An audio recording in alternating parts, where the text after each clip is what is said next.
go up. So there's a lot of need there, and I think that's going to be what will carry them up in the end. What will drive them on in the end.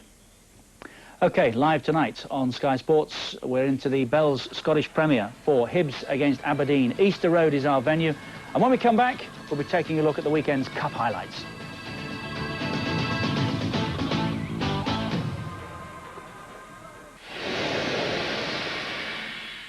The Home International Championships produced classic after classic until they were laid to rest in the 1980s. Take a look back at some superb action with Bobby Charlton and George Best tonight at 10:30 on Sky Sports Gold.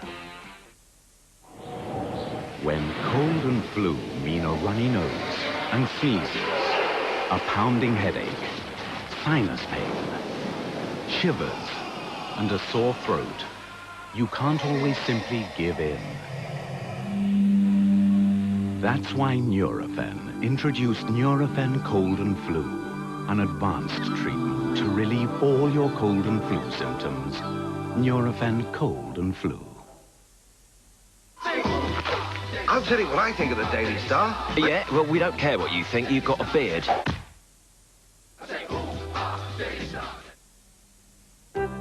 Isn't hard to find the things you like. Every farm food store's full of them. 6 Ross chip shop cod or haddock portions with the blessing of Harry Ramsden's, only $2.59.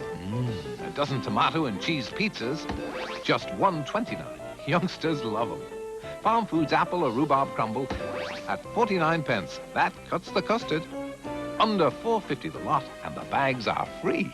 Farm Foods. To save you money, we stick to the things you like.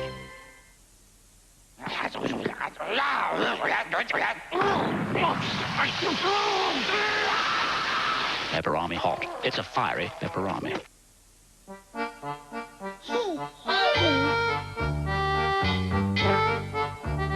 You see, some clients are completely and utterly obstinate. They always think they know better than you. Clerical Medical understand what it means to be a professional. That's why, since 1824, so many have come to us for pensions, investments and life assurance. Clerical Medical, the choice of the professional. Is this your bathroom in the morning? Oh! Now, add another with Sunnyflow pumping systems. For more details, call free phone Sunnyflow.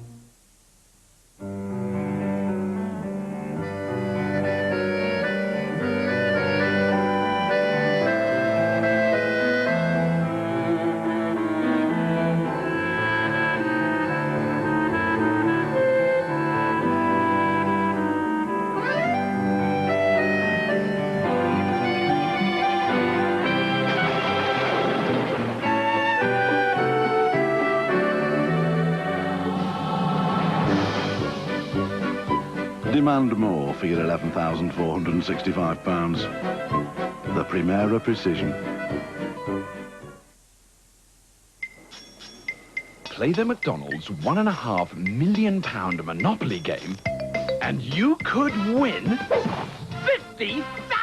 Yes! I got it! Go directly to McDonald's and play the £1.5 million Monopoly game. I got the money.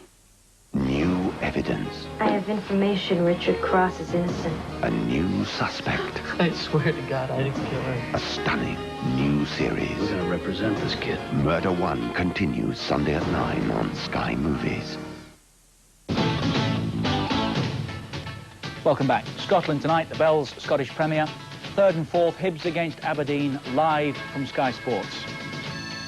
And coming up at the weekend, a look at the Premiership leaders, Newcastle United, as the entertainers go to Highfield Road. 3 o'clock start on Super Sunday, back to our normal start time. 3 o'clock, Coventry City against Newcastle United. Right now, we're bound for Easter Road, and the manager of Hibs, Alex Miller, is speaking to Davy Probert. Alec, any changes in the Hibs side tonight from that which beat Hearts on New Year's Day? No, it's the same 14 players this evening. Something of a luxury for you, is it not, given the injury problems of late? Well, that's correct, but the 14 players deserve the chance to go again. They had a good performance against Hearts, and we're looking for the same this evening. Kevin Harper came back with a bang and a goal against Hearts. How much have you missed him recently? Well, we missed Kevin's penetration. He's very quick over the first 10 yards, and that's the 10 yards that poses defenders' problem. And the most important thing is he's a finisher as well. He's improving all the time, the kid. A lot of wind out in the stadium at the moment, Alec. Is it going to be hard for the players to get it down and pass the ball? Well, hopefully not, because I feel it's two good teams, passing teams, and it'll be a good game for the spectators if they can get the ball down and play passes. Celtic now 14 points ahead of you, Alec. Are you prepared to concede the championship at this stage? Well, I feel it's very difficult at the moment. We haven't been as consistent around the turn of November, December as what we'd have liked. The important thing is we started the new year with a good result, and we're hoping to keep it on. So what are the targets? Do you still see a European place a realistic proposition? Well, the target's always been to finish as high up the league as we possibly can. We're getting one or two injuries back. It'll definitely strengthen us, and it gives the players within the team the opportunity to keep within the team if their performances dictate. The Scottish Cup, though, I'm sure you would agree, will be very important to you, though. Well, it is. It's 94 years since this club last won the Scottish Cup, and it's been a long while, and it would be a great achievement at this club. And a difficult tie you've drawn against Kilmarnock. Yes, that's correct. Kilmarnock, Premier League side. But I feel the home advantage is a good thing in the cup tie. And on the day, it's who plays. Thanks, Alec. Enjoy the match. Thank you, David. Didn't realise it was that long. Certainly due one, aren't they? If it's been 94 years since their last cup. It's a long time. That is a long time. To be fair to Hibs, to bounce back the way they did after that drubbing at Ibrox was a wonderful result for them, wasn't it? Beating Hearts. Yeah, well, Alec Miller's not the type of guy that would allow them to think of the game too much. You get rid of it in the first or second training sessions in the next week, and it'd be gone and forgotten. And he's a very professional man, prepares well, and he'll have had that out of the system for the next game. Were they that bad, do you think, at Ibrox, or did they catch Rangers on a good day? No, a bit of both, to be honest. They defended particularly poorly, I felt, when I seen the goals, and the Rangers did play well, but, I mean, a team of Hibs stature should never be beaten 7, even at Ibrox. But they only had 2 days after that to get into the Hearts. They had easy motivation, and I think Alec Miller was more disappointed than probably his players were, and he basically says to them, "You're all on trial now, it's up to you to do it." But fair credit to them, they done it. Well, let's start having a look at some action from the Tennent's Scottish Cup now. First up, Ayr United against Ross County. Match commentator was Jock Brown. Oh, that's good. You lose a running there by Ferris. Needs some support inside. Looking for Grant. The layoff is to Robertson.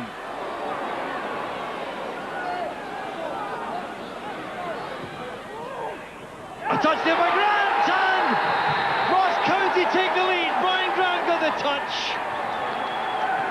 Well, the cup specialist, he claims it. Although Cammy Robertson has been engulfed by his teammates. Let's see it on this angle. Did Grant get a touch? Well, he certainly thinks so. Off his shin, I think. Now Ferris is Firthy going outside him. Good running by Firthy. Well pulled back, that's troublesome. It's in again! An own goal by Sharples. Oh, what a turnaround in the match. Firthy's cross here was a good one. John Sharples swiping at that, lofting it beyond the keeper, and John Clark couldn't keep it out. Horrible feeling when that ball strikes you, eh? And you know it's going in, and there's nothing you can do about it. Terrible for poor old Sharples. Touchwood, I've never had one. Touchwood. Yeah.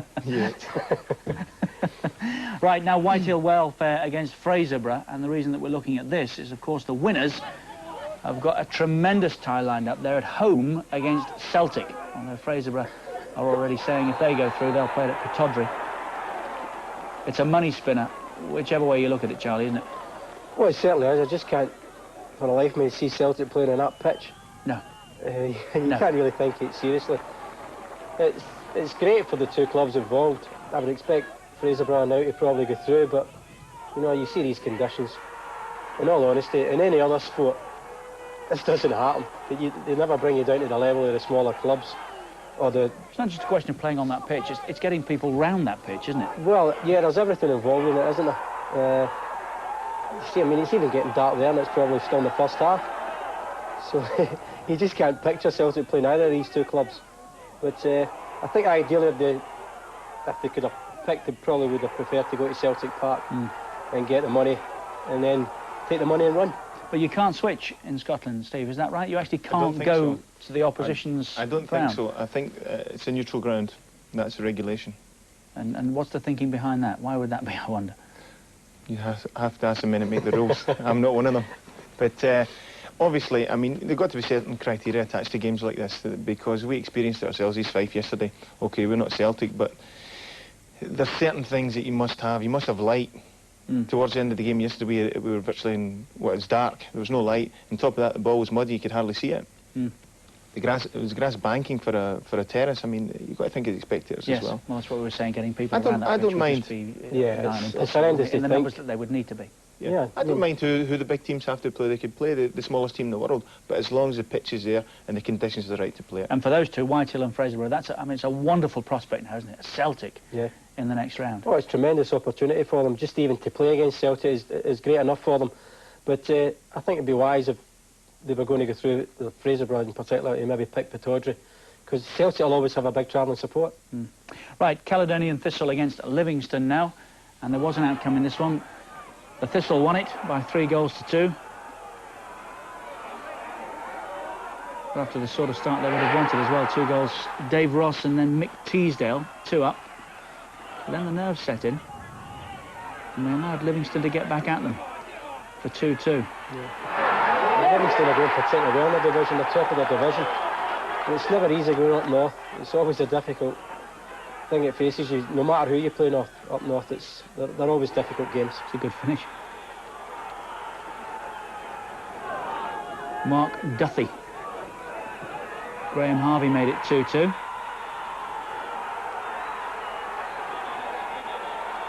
Things in the last seconds of the game. So you're still wearing vests up there as well. Goal, Bulletproof, I think. Alan Hercher won it for them.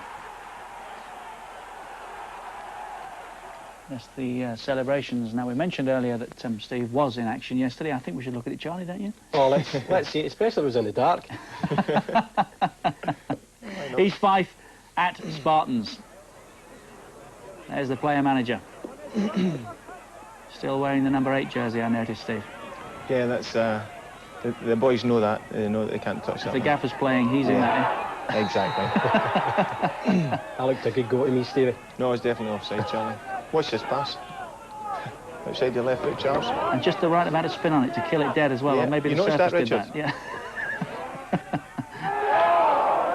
We had some chances yesterday. We should have finished the game in the first half. But we didn't. That's what the game's all about. Are you enjoying it when you're playing? For a guy that's played in some of the biggest stadiums around the world, to be out and putting it about, with no disrespect to Spartans, but there, does that hurt or is it enjoyable? As I said earlier, the conditions weren't enjoyable because half of that park was maybe 4 inches of mud, so you get no purchase on it, you can't run, the ball doesn't roll, so it's not football as we know it, Scotty, to coin a phrase, but it's a fact. But yes, I do enjoy it, enjoy playing with players, and I'm just a footballer, and that's my life, and I just like it. And play as long as you can? As long as I can, as long as the legs will carry me and I'm making a contribution, I'll continue to play, and I'm sure I'll be told when I'm not making a contribution. By who, if they won't tell you that they want the number 8 jersey there? Well, there's certain things they can talk about and certain things they can't talk about. And that 8 jersey is yours. That's right. Fair, that's fair. OK, let's have a look at the draw for the 3rd round then. Rangers, away from home. And again, exactly the same way as Whitehill, Welfare and Fraserburgh are battling for the right to play Celtic now. That's a big replay, isn't it? Yeah, it's a big one for both of them. Just the terms of even just playing against Rangers is enough incentive for these guys. Yeah. Dundee United away from home. Berwick Orannon, Ross County against Forfar, Falkirk, Stenhousemuir. Celtic, there they are at the bottom, Whitehill or Fraserburgh. If you get past Spartans, it's Caledonian next then, Steve. Yeah, I've just seen them. It's a difficult game. They're all difficult, but we're just happy to be in the cup. There's a lot of people out of it right now. As Davey was just saying to Alex Miller, Hibs against Kilmarnock. Home tie, but not an easy match. Motherwell, Aberdeen.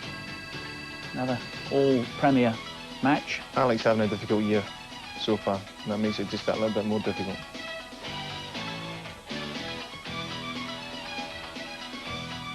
Hamilton, St Johnstone, Wraith, Queen's Park, Dunfermline against St Mirren, and Morton against Montrose. And that game that we were discussing there, Motherwell against Aberdeen, is our live tie. We'll be seeing that here on Sky Sports. Alec McLeish in against Aberdeen. Roy Aitken and all. 7 o'clock on Tuesday, January the 30th. 3rd round live, Motherwell against Aberdeen from Fir Park. And let's get a word with Roy Aitken. He is with Davy Provin. Roy, you've been without Scott Booth with a thigh injury for the last 6 weeks. Will he play tonight? No, he's still recovering from that thigh injury. He played a couple of games last week, but he had a reaction over the weekend, so it's just a little bit early for him. Obviously, we don't want to take a chance with it being a strain, so we'll give him another few days yet. We do understand that club captain Stuart McKimmie will return. That's right, Stuart's back in the side, a very important player for us. He's back in a full-back berth, so I mean, he's an important player for the club. But it's a good game tonight, and I've got Scott Booth and Colin Wooththorpe with 2 injury worries, but apart from that, everybody else is fit.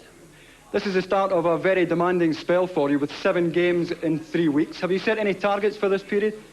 Well, basically, I said after the first half of the season that I've got to be satisfied with the first half, in the sense that where we came from. We won the Coca-Cola Cup and we're sitting 4th in the league. But we've only taken 26 points from the first half, and I'm looking to take a higher percentage of points. Now, we've got 7 important games coming up, a cup game in there as well. So it's vital that we start picking up valuable points, and there's no more valuable than coming here tonight.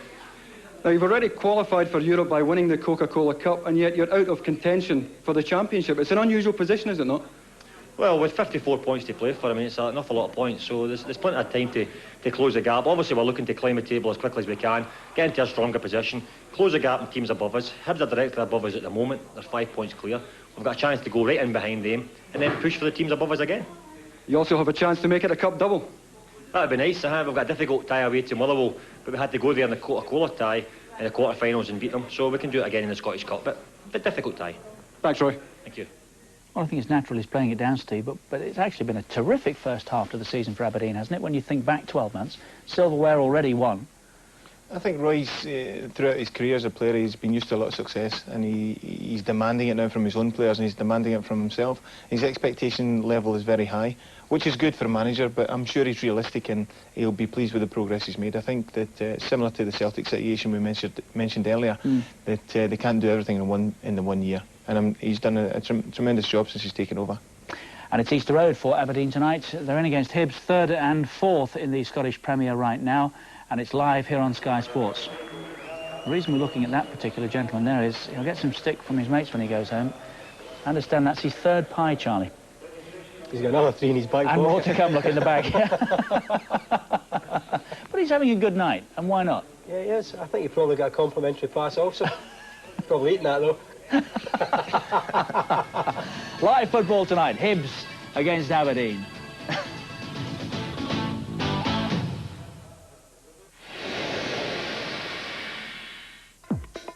Vote now. It's time to choose your Sky Sports Champions of 1995. Panasonic honors Sky's Champions of Sport 95 awards will bring together the biggest ever lineup of sporting stars and celebrities. Be part of this special event by voting for your very own Champions of 1995. See your Sky TV guide or fast text page 197 to cast your vote.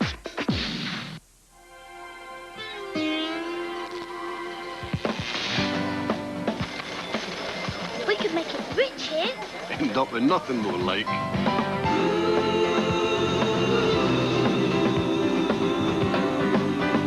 What is a waffle? Well, that's what you do. You've not stopped waffling since we got the car. Who've tore these planes here? Well, you see, they couldn't afford to fly them back in 1973, so they parked them here. It's when the price of oil went sky high.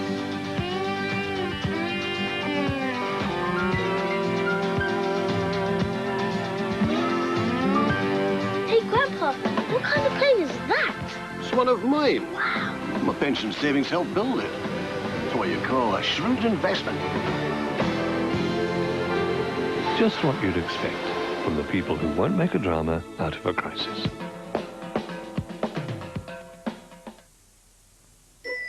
Get a huge discount at Lund Poly or choose 12 months to pay. It's called Easy Pay. Easy Pay? Get away.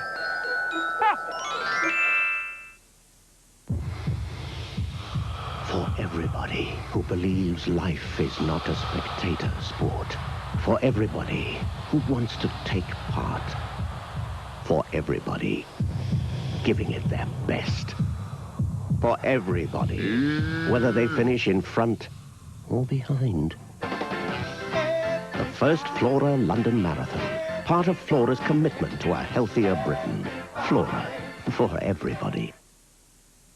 More nervous than your daughter. What if my diarrhea comes back? You took the Imodium, didn't you? Yes, but just one dose. Well, For most people, one dose of Imodium is usually as effective as several doses of traditional remedies. Dad, a simple toast will be enough. Imodium, designed to stop diarrhea with one dose. Is this your bathroom in the morning? Oh! Now, add another with Sunnyflow pumping systems. For more details, call free phone Sunnyflow. Trying not to smoke is never easy. I could really do with a cigarette. If you're determined to cut out smoking, here's a way to ease the craving that's proven to work. The best seller in Britain, Nicorette Gum.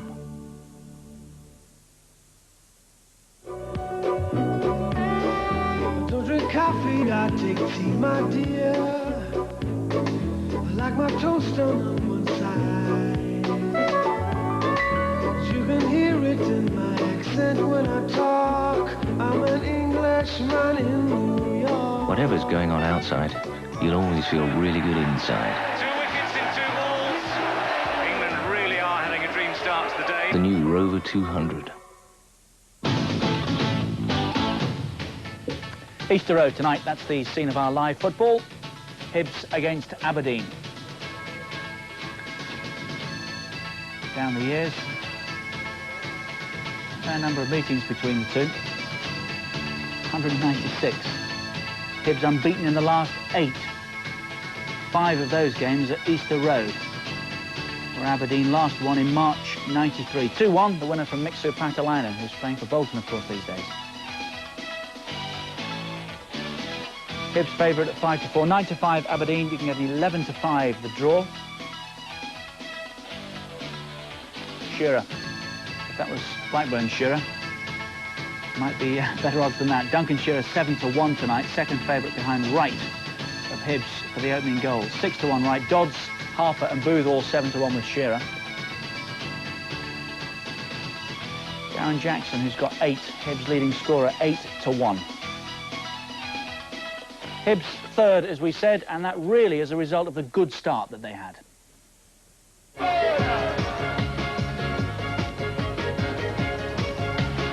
Hibs' first win came at Rugby Park. There were 2 goals in this one for Keith Wright. Wright threatens again. And there's a real chance on here, and it's goal number 2 for Aberdeen, and it's goal number 2 for Keith Wright. Darren Jackson won a point against Aberdeen. Here's Darren Jackson with a chance. A great goal for Hibs! And he scored from the penalty spot to give Hibs a rare win at Ibrox. Then came the first Edinburgh derby of the season at Easter Road. Here from Hearts, it's Robertson flipping it across. McPherson's there! And David McPherson scores for Hearts! There's Gareth Evans. And in comes the substitute. And Graham Donald scores the equaliser.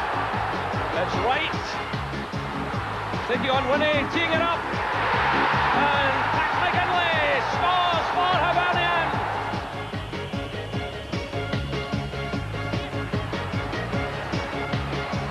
Robertson trying to get in the shot. Oh, he's done it. It's unbelievable from John Robertson. Hibs' luck was really in when Motherwell visited in October. Jackson claimed the first goal simply by getting in the way. He also scored with a penalty before Wright got a more orthodox third. Michael O'Neill tied things up at 4-2. He scored again at Aberdeen to make it 4 wins in 5.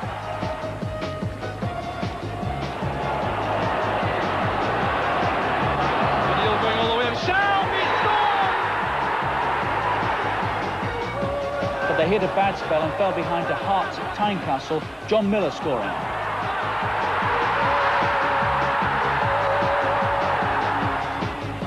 Here's Chris Jackson. Good running. Chris Jackson going all the way himself. It's a great goal by Jackson. Robertson's penalty meant a derby defeat, and although they won 2 of the next 3, Celtic hit them for 4 at Easter Road. It was a gem from Jackie McNamara. And it was worse when they went to Ibrox on the last Saturday of 1995. Neat footwork again from Gascoigne, away from Hunter. Charging into the area now. Oh, that's a classic! Gordon Dury got 4 of Rangers' 7 that day. Hibs went into the new year at a pretty low ebb.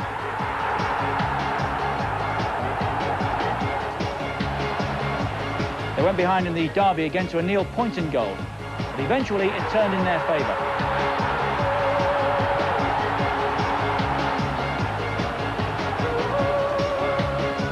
Good cross in, there's a Neil! Hibs have equalised! Right, that's Harper! It's a beauty! Hibs' dramatic slide out of the title race hasn't pleased Alex Miller. He wants more of the spirit shown in the Edinburgh Derby on a regular basis. And that's certainly the way to win a derby match. So Hibs played 20 now, won 9 of them, 31 points, lying third. Although they've won only 3 of their last 9. One against Hearts, of course. At home, let in more goals than anybody else in the Premier Division in Scotland, 17 now. And they've lost 3 of the last 4 at Easter Road, although Celtic and Rangers were amongst the visitors. Wraith, the other winners. Top goal scorer, Jackson with 8. Wright has got 7. O'Neill, 5. Average attendance, just over 11,000. 42 booked and 2 sent off. Last 3, lost to Wraith 2-1, lost at Rangers, we know all about that, 7-0. Then beat Hearts, 2-1. And what would be a good season for Hibs, Steve? Europe, qualifying for Europe. Simple as that? Yeah. I mean, Roy Aitken was putting a brave face on it and talking about title challenges, but it's not realistic, is it? No, well, it's easy. The manager, Hibs manager, can't concede anything. He's got to go until it's mathematically impossible not to win. He's got to go with the outlook that he can win, but realistically, no, Alex they was can't the same, win. wasn't he, when we They've spoke got to him to. earlier? Yeah. I think it's a foregone conclusion for me. The title's for Rangers. Are people still talking about Michael O'Neill? I think Mark McGee at the start of the season, when he was the manager at Leicester, had a bid of some sorts in and would have liked him. How do you rate this fella? Yeah, I think he's a very good player. I think, funnily enough, I think he would do well in England. I think he's good skill, good on the ground, good vision. Good player, all round. I like him. You agree, Charlie D? Oh, totally. I've admired this guy for a number of years. He's a guy who can come up with something a little bit different. You know, he's very left-sided, but at the same time, he gets forward well. He's a good passer, and he can finish without any problem. His contract's up in the summer, and I think he's quite an intelligent boy. He's playing it very cagey. I'll be surprised if he's still at Hibs next year, to be honest. I really rate this guy highly. Yeah, and 5 goals. Not a bad return, is it? Yeah, he did the same last season, I think, Steve. He started the season really well. I think he nearly got himself into the double figures, which is good for a midfield player. Yeah. Is he not also one of those that was never sure whether he wanted to be a professional footballer? He's a student of some kind, isn't he? Yeah, he certainly got degrees in some term. I think it was law of some description, and he's doing another degree, I believe. So he's obviously a clever guy. So he should get at football, really, shouldn't he? Yes, obviously not that bright then. But that's the thing about football, Richard. No matter how clever you are, if it gets a grip of you, there's nothing you can do about it. That's fair. That's fair. I think it has most of us. OK, let's have a look at Aberdeen's season.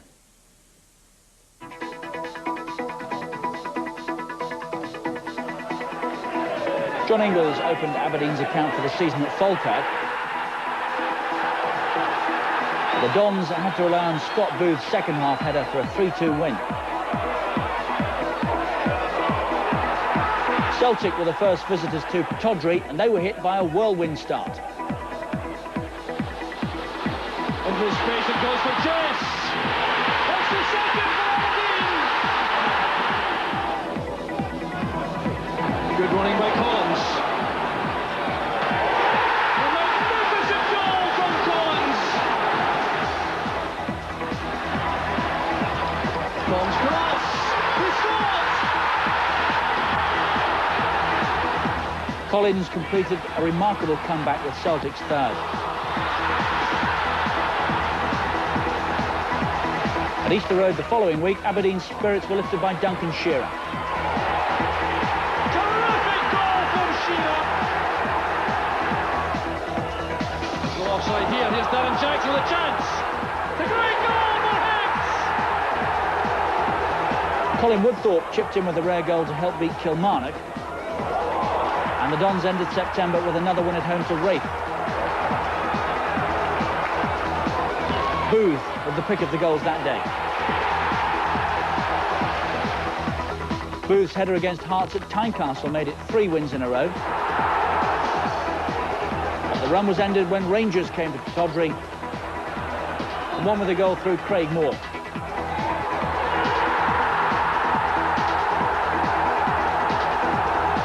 They lost at Motherwell too before meeting Partick. Jess scored in a 3-0 win.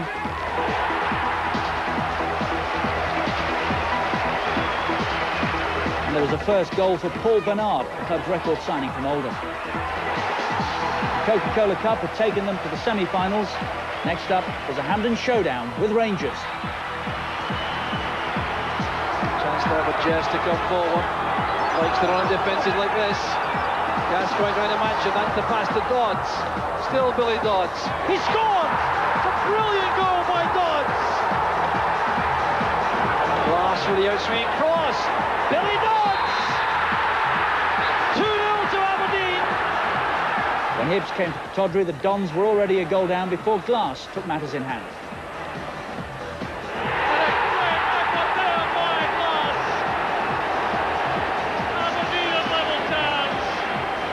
Hibs took the points courtesy of Michael O'Neill. Having put Rangers out of the Cup, they fancied their chances at Ibrox in the league.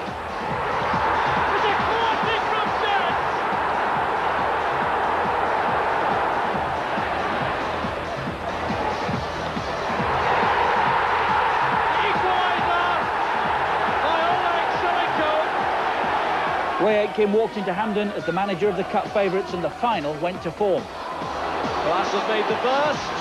Chance here for Shearer. Good save from Dodds is there. And Billy Dodds has scored against his former club. Shearer was a last-minute replacement for Booth and celebrated with a goal. Coca-Cola Cup, Aberdeen's first major trophy for 5 years. Their league form has been in and out. The Dons looked good at home against Kilmarnock. Joe Miller got a hat-trick. And the new boy, Dean Windass, brought in from Hull, also scored in a 4-1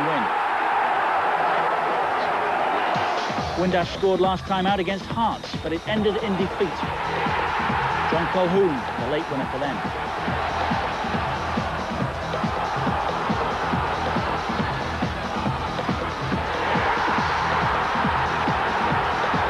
Roy Aitken has turned things around at Aberdeen, but there's still a long way to go before they can be considered genuine challengers to the old firm in Scotland once again.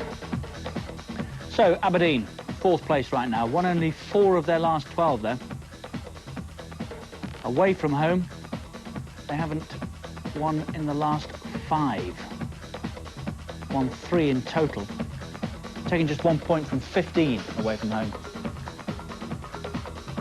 in recent weeks. Goal scorers, top scorer Miller with 6, Booth has got 5, Jess and Dodds 3 each. 18 booked, 1 sent off. Last 3, beat Motherwell by a goal to 0, beat Kilmarnock 4-1 and then lost the Edinburgh derby. 2 Hibs, 2 Hearts rather, by 2 goals to 1. Right, let's get back up to Easter Road and get the team news now from Davy Provin, who's waiting for us. Davy. Thanks, Richard. Let's get straight to tonight's teams. Not surprisingly, no changes in the Hibs side from that which won here on New Year's Day against Hearts. And that means they start tonight with Jim Leighton. In front of him, a back 4 of Pat McGinley, Stephen Tweed, Gordon Hunter and Joe Tortolano. A midfield four of Kevin McAllister and Michael O'Neill in the wide positions. In between them, Andy Millen and Darren Jackson. And up front, Keith Wright. And remember, he's scored 6 goals in his last 8 games against Aberdeen. And he'll partner Kevin Harper, who's now back to full fitness after dislocating a shoulder. For Aberdeen, Roy Aitken makes 2 changes tonight. In come John Ingalls and club captain Stuart McKimmie. And that means Brian Irvin and Duncan Shearer step down. New signing from Hull City, Dean Windass, plays up front alongside Billy Dodds. And behind them, a midfield 4 of Joe Miller, Ian Jess, Paul Bernard, and under-21 international Stephen Glass. Thanks, Davey.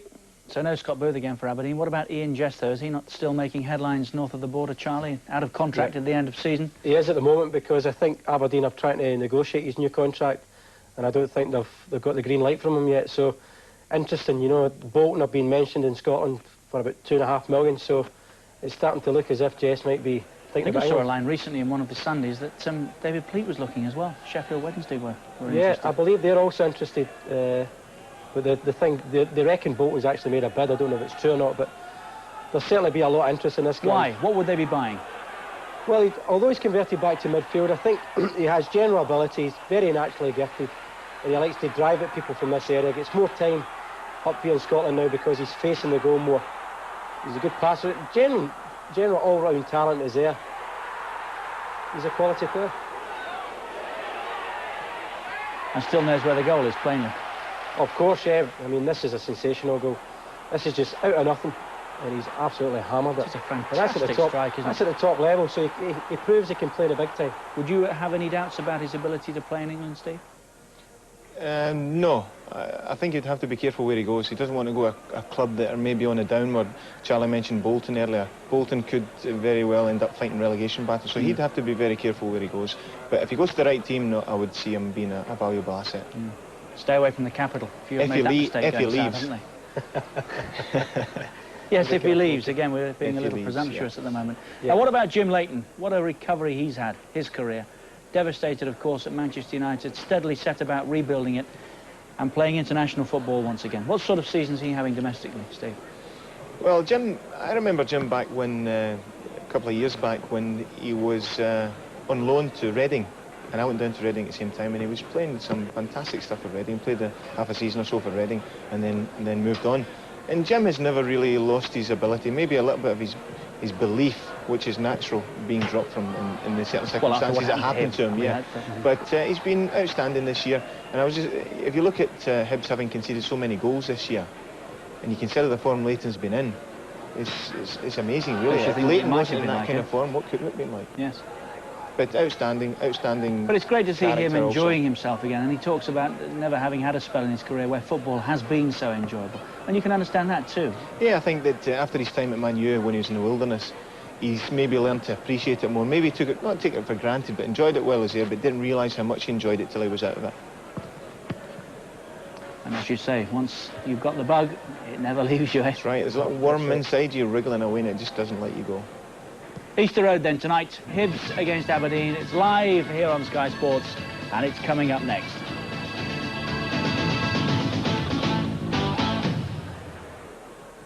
You're watching Sky Sports.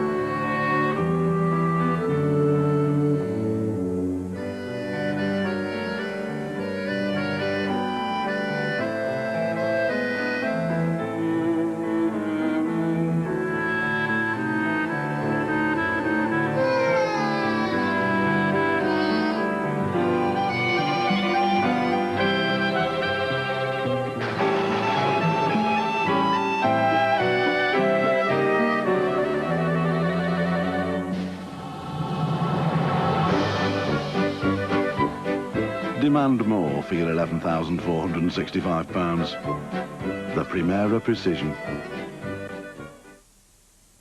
Cheers!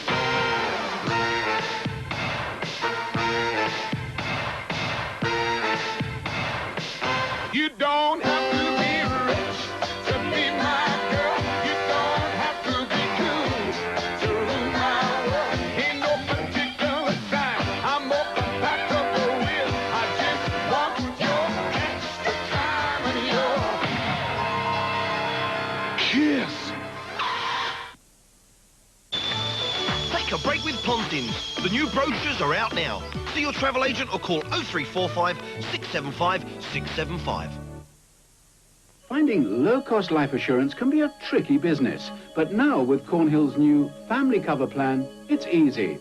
Specially designed for people under 50, it's a 10-year policy for up to £50,000 of life cover with payments starting from as little as £8 a month. That's just 26 pence per day. Well, you know what to do. Call us free on 0800 44 6644.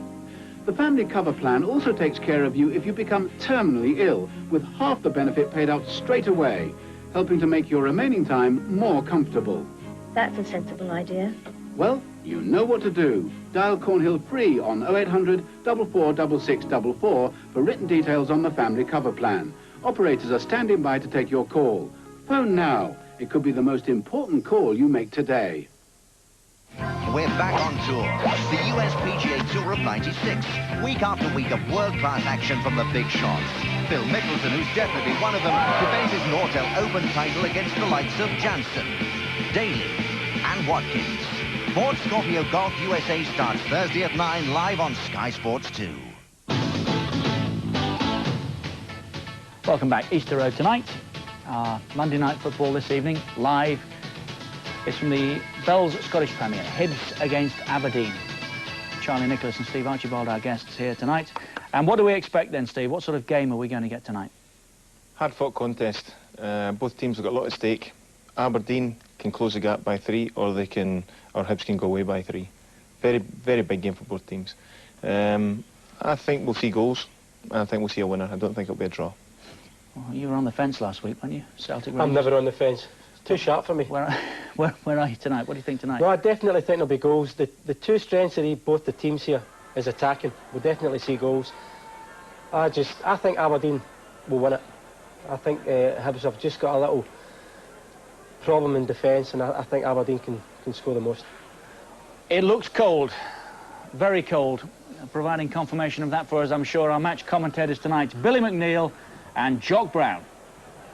Richard, yes, the boys in the studio are suggesting there will be goals tonight, and the statistics back that up, because Hibs haven't had a draw in 12 matches, and Aberdeen's last draw was the 18th of November in that infamous match involving Paul Gascoigne on the 18th of November.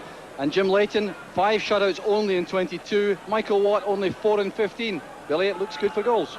Well, I think so. I think both of them are capable of scoring. Both of them certainly have an attacking outlook. But I think more importantly, equally, they're capable of losing goals. Well, that's despite the fact that we've got 2 of the best goalkeepers in the country in view. It's maybe just as well they have at times, because certainly they've leaked goals when it's created problems for them. I think in particular, obviously, Hibs, that drubbing at Ibrox. But they perhaps look as though they recover a little bit against Hearts. So I think it'll be a good game and hopefully an exciting one. So the crowd congregating here at Easter Road for what should be a terrific match, and the inconsistency of both sides a big factor also, because Hibs have only won 3 and lost 6 of the last 9. These Hibs supporters, though, buoyed up by that derby victory against Hearts last week. That made a huge difference after the drubbing at Ibrox by 7-0. Aberdeen, on the other hand, after winning the Coca-Cola Cup, have had 3 wins and 3 draws, 3 losses rather. So it's really been quite a remarkable up and down season for both sides. Yeah, I think certainly in Aberdeen's case, I mean, even before they won the League Cup, they had I think the similar type of form. They were winning games and losing games, and it's that inconsistency that makes them difficult to forecast. But I think this looks a good Aberdeen side tonight. It looks better balanced. Young Glass on the left-hand side, I think it's going to be good. And I spoke to Roy Aitken before the game. He's quite excited about the possibility of the partnership between Windass and Dodds up front. And that's a new problem too, because one of the problems in Scotland has been the familiarity created by playing each other 4 times, but Hibs have not played against the partnership of Windass and Dodds before. Could that make a difference? Well, I think it certainly. I saw him take his goal so very well against Hearts in that last game that Aberdeen had. And with Dodds' pace and sharpness, it could be a good combination. But we've got to also consider that Harper is back for Hibs, and I think Hibs always look much more positive when he's playing. He's quick. He looks as though he's capable of developing into a real top-class striker. Darren Jackson looks more controlled than perhaps he has been in previous season, playing very well from a midfield position. It looks, as I say, the possibilities of goals, I think, is very promising. The suggestion you made, though, is that there may be some defensive weaknesses on both sides, because the goalkeeping usually is excellent on both sides. Well, that's right. Certainly Michael Watt has developed through the seasons. Jim Leighton, perhaps second only to perhaps the Andy Gorham in Scottish football, and it's tremendous at his stage. But I don't think either team has really got the formation that they could be confident about not to lose goals, and I think that has been a problem. I think that's where the inconsistency has arisen. You've played at the top level, Billy, managed at the top level. We've got a situation now where Aberdeen have gone 8 league matches without beating Hibs. Is that something that weighs in the minds of players? Well, you know, if I were the Hibs manager and the Hibs players, I would worry about that, because when those statistics start to appear, you always worry that this might be the game when it all alters and all changes. Certainly, speaking to Roy Aitken before the game, they look very confident and very happy about it. He's had a little lie off. They've worked hard, they said, in training. They've worked hard in practice, and here it comes tonight. See if they can do it when it really counts. So the crowd are waiting for the players to arrive, and they're coming at the last possible moment, reflecting that it's very cold up here. A Christmassy scene still from these Aberdeen supporters, but it has been a very cold time, and it's blustery overhead inside Easter Road Stadium tonight, and that won't help the players. They want the ball on the deck, I'm sure. So there is the driving rain now, which is coming down across the playing area, so that will make life difficult, especially, I think, Billy, for goalkeepers. Yes, most certainly. It is a real blustery night. Conditions will be awkward, and I think anything going into that box will certainly be caught in that swirling wind and could create problems, not just for the goalkeeper, but for defenders as well. Hibernian green popcorn there shows how the commercial side of the game has developed all around the place. The stadium here looking very impressive. The stands, which have emerged over the last couple of seasons, really quite impressive. And the players, again, Billy, not keen to come out. Obviously want to come out and start very quickly after a long warm-up on the field and no doubt inside. Well, I think they're enjoying the comfort of that dressing room somehow, but there they are. They're going to emerge at last. So led by internationals, Jim Leighton for Hibs and Stuart McKimmie there for Aberdeen.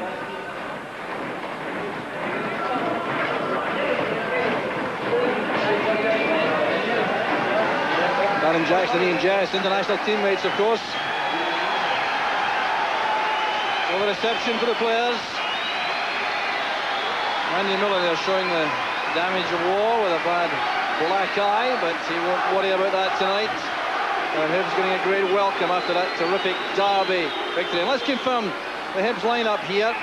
It's exactly the same 11 players as the one who beat Hearts. There were some changes in that side with Andy Millen changing position, Pat McGinley changing position, and also the return of Michael O'Neill for the derby match, and he is a key man on the left-hand side of the Hibs midfield. It's an interesting lineup and a well-balanced one. Andy Millen looks very comfortable in that midfield role since he's moved in there from the back, and Pat McGinley equally looked very comfortable against Hearts. Harper and Wright, good combination, potentially very exciting. Similar to Aberdeen in many ways, a big centre forward, play the ball up to him and a sharp player to play alongside him. But young Harper looks as though he can progress into top quality striker. So the Aberdeen team showing a couple of changes from their last match, which was way back in December 16. Out go Brian Irvin and Duncan Shearer. They're out of the side, and the replacements are John Ingalls, preferred at centre half to Brian Irvin. I think that's about pace. They're concerned, I think, clearly about the Hibs pace up front. A little bit of a reshuffle there, which will mean Dean Windus playing up front beside Billy Dodds, and Stephen Glass pushing into an advanced position on the left-hand side.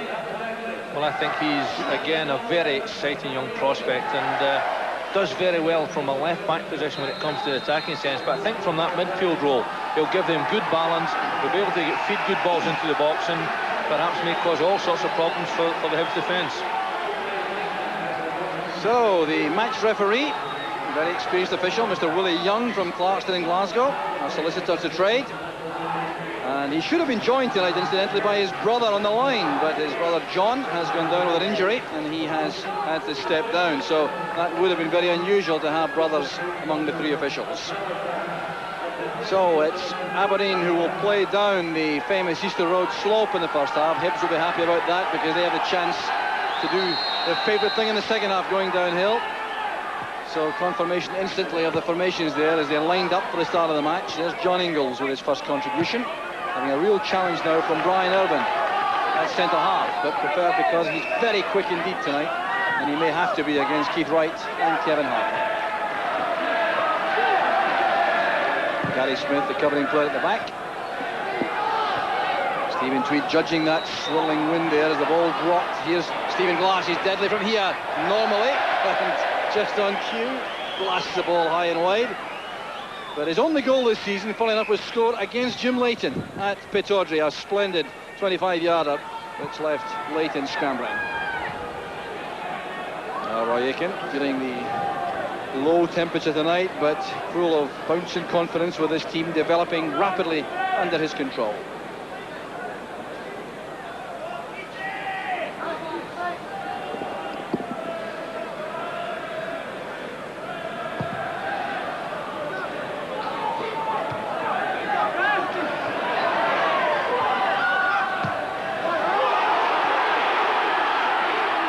Space in the left, and there's a very good proven ball across the face of goal from Keith Wright, who's troubled the Aberdeen defence, and evidence early on of the fact that the pace of the front men will be troublesome to Aberdeen.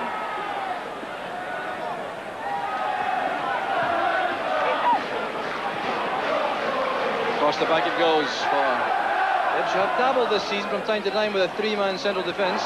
McKimmie misjudging the ball on the flight. Here's McAllister. He's done well again, right across the 6-yard box. Kevin McAllister had his match of the season against Hearts a week ago, and starting in very sprightly form again. It's a tremendous pass from the centre half there, and Kevin McAllister's onto it quickly, goes across the front of Stuart McKimmie. Just isn't able to pick out the centre forward. What a chance for Hibs so early in the game. Back with Darren Jackson, challenged by Glass.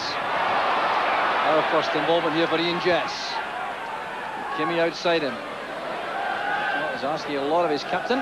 Pass from Jess.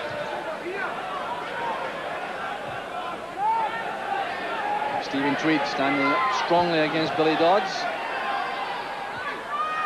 Oh, the pace of Harper, trying to get in there behind Gary Smith, but Smith himself is very quick on the recovery. So the wrestling match goes on and results in a free kick to Hibs. Gary Smith protesting to referee Young, but protesting in vain. I think there may be a cause for complaint there, because it seemed to me that Kevin Harper definitely bars him, but an indication of the appetite that Hibs have got for this game. So a free kick taken by McAllister. Stephen Tweed was racing in there, very carefully marked though. John Ingalls looking to pick up his run. So Kevin McAllister there, a spell at Chelsea, and came back to Falkirk before a move here 2 years ago, 2.5 years ago to Hibs.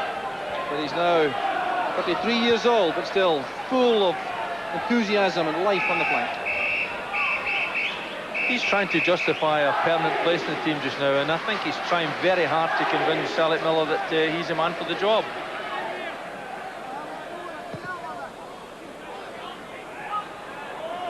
Michael O'Neill's header. That's Harper wide. Good nimble play again from McAllister. Hibs starting in impressive fashion. Appeared to be a bit of pulling there by Jess on McAllister. The referee was close to the play though and saw nothing amiss.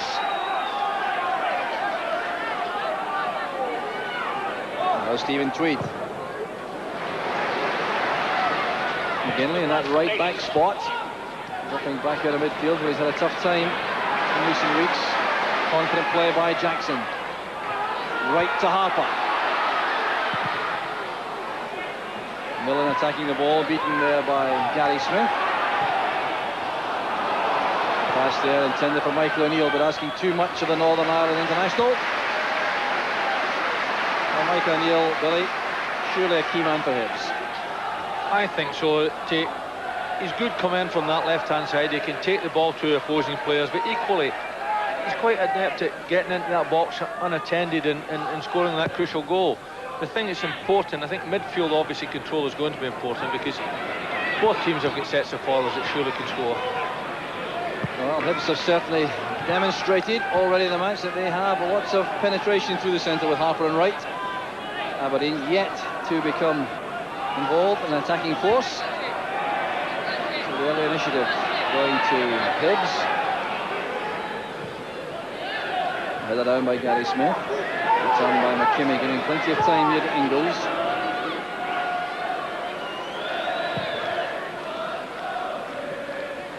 Windus chesting that down for Glass. This is Dodds. Glass clashing there with Pat McGinley off the ball. Jess trying to create something from midfield for Aberdeen. Paul Bernard using Brian Grant.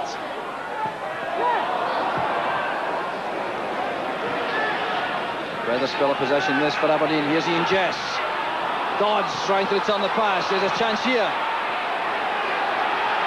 Now Glass. Very close indeed. Referee Willie Young is going to take some action here.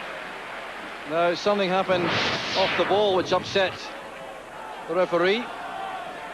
It's that tackle, you know, that it was late going in. He left his leg sitting in there and the referee spotted it, but allowed the play to go on. Good refereeing.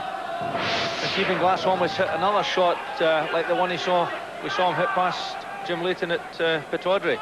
But a good start, good positive attack there and nicely balanced.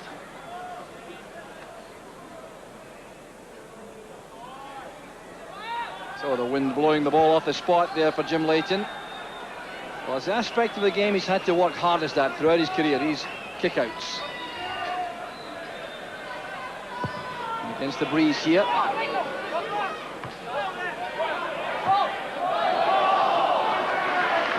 throw goes to Hibs. Well, I wonder if by the late stages of the season, Alec Miller may look back in that 7-0 result against Rangers as a blessing, because here's Kevin McAllister breaking.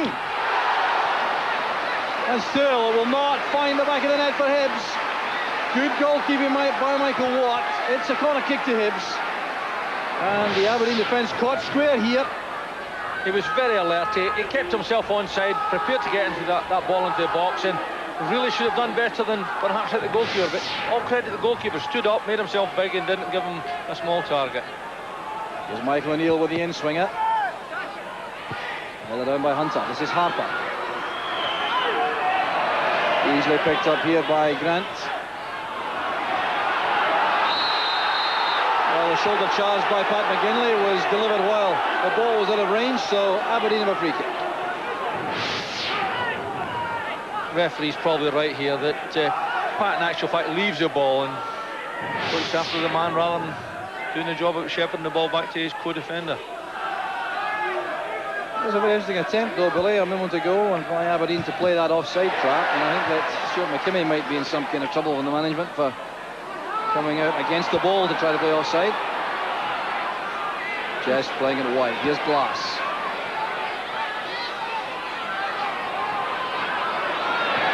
Not quite enough space towards the byline. And the referee's given a free kick to Aberdeen. Not happy with Pat McGinley's attentions on Stephen Glass. A bit of pushing there, says the referee. Always looks the calmest man on the field, Willie Young. This is a good opportunity for Aberdeen. Ingles in the box. Well controlled by Miller. Faced by Keith Wright. Very good tackle. That's Bernard. Carefully watched there by Jim Leighton. Now that is a potentially troublesome ball in tonight's conditions. That's right, Jim had his eye on that all the way. It was perhaps just a little bit close to him, didn't get to that back post, but nevertheless, come from that height, Jim kept his eyes on it, dealt with it comfortably. McKimmie's header. Challenge from Windus. Stephen Tweed with a cross. One of the better young centre-halves in the game at the moment. 23 years old, Stephen Tweed. How do you rate him, Billy? Well, you keep looking for him to progress. When he came into the team at first, he looked a very exciting, promising young player, but I think he's taken a bit longer to develop than perhaps I thought he might have done. Certainly he's got the physique for the job. He's got the ability to go and meet that ball in there, and he's also got that ability to make good passes from defence. He's certainly got a chance. Here's Joe Tortolano. Harper makes the run. Ingles matches him all the way. Clumsy first touch though, conceding the corner kick. But Aberdeen matching pace with pace.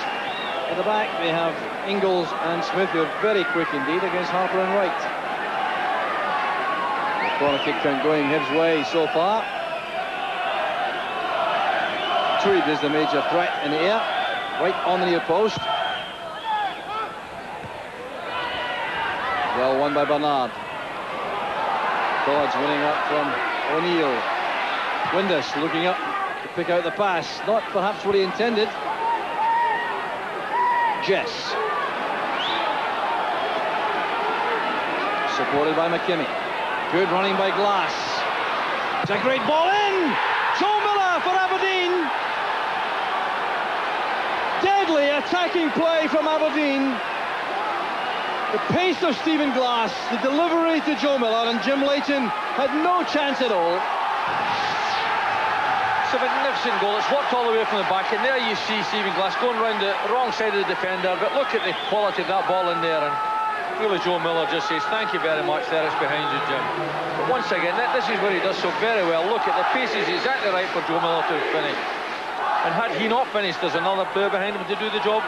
But it looked as though Pat McGinley picked up his run late because Miller getting across his bows there. 8th goal of the season. It's been a very productive one for Joe Miller. It's a new lease of life under the Roy Aitken regime.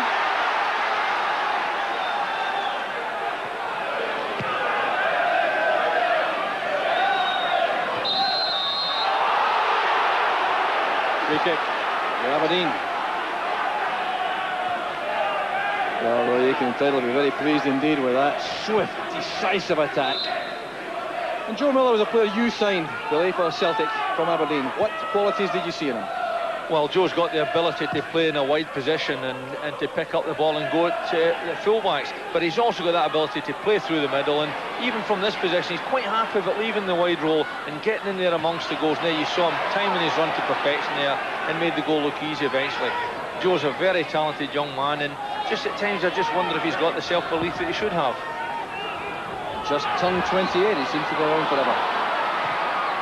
And the effort there from Paul Bernard, unlikely to trouble Jim Leighton from that range. Scored just once since joining Aberdeen from Oldham.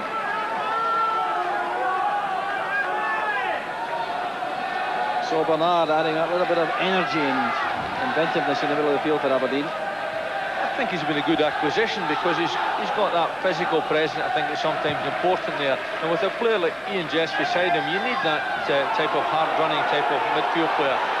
But what I like about him is he doesn't overplay the ball, but he doesn't misplace it. He makes sure his passes go to his colleagues' feet, and he keeps hold of that ball, which is often important. There's Joe Tortolano with the throw, and Hibs having such a good opening spell. They really must be regretting the fact they weren't able to take the lead in that little burst at the beginning of the game. Aberdeen showing their menace, and they really do have some pace in the side, especially on the flanks with Miller and Glass.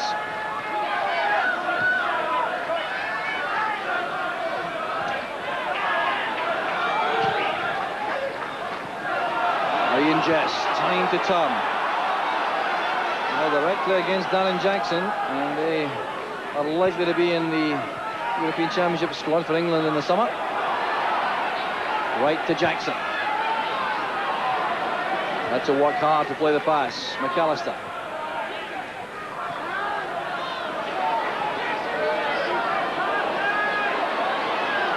Tweed doing well to pick out O'Neill. This is Tortolano. Careless one from Tweed. It's Windus looking for Dodds.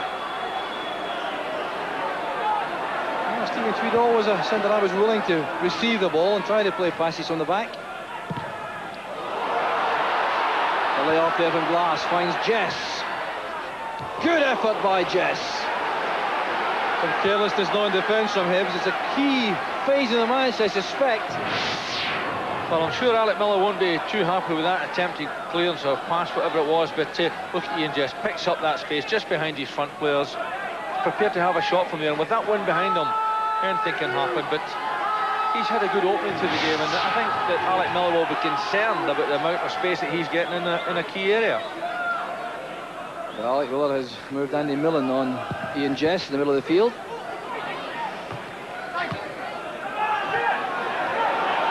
Now Bernard. Space for McKimmie. Jess with Glass. McAllister did well for Hibs backtracking. Again the throw.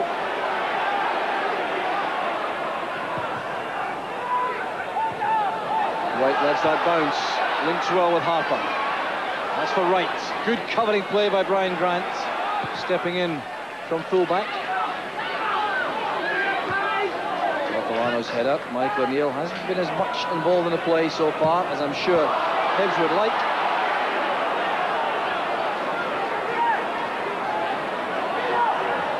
Just towards Windus.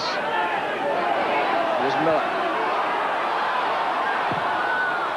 Delivering the ball early. Tweed slightly off balance when he made the clearance.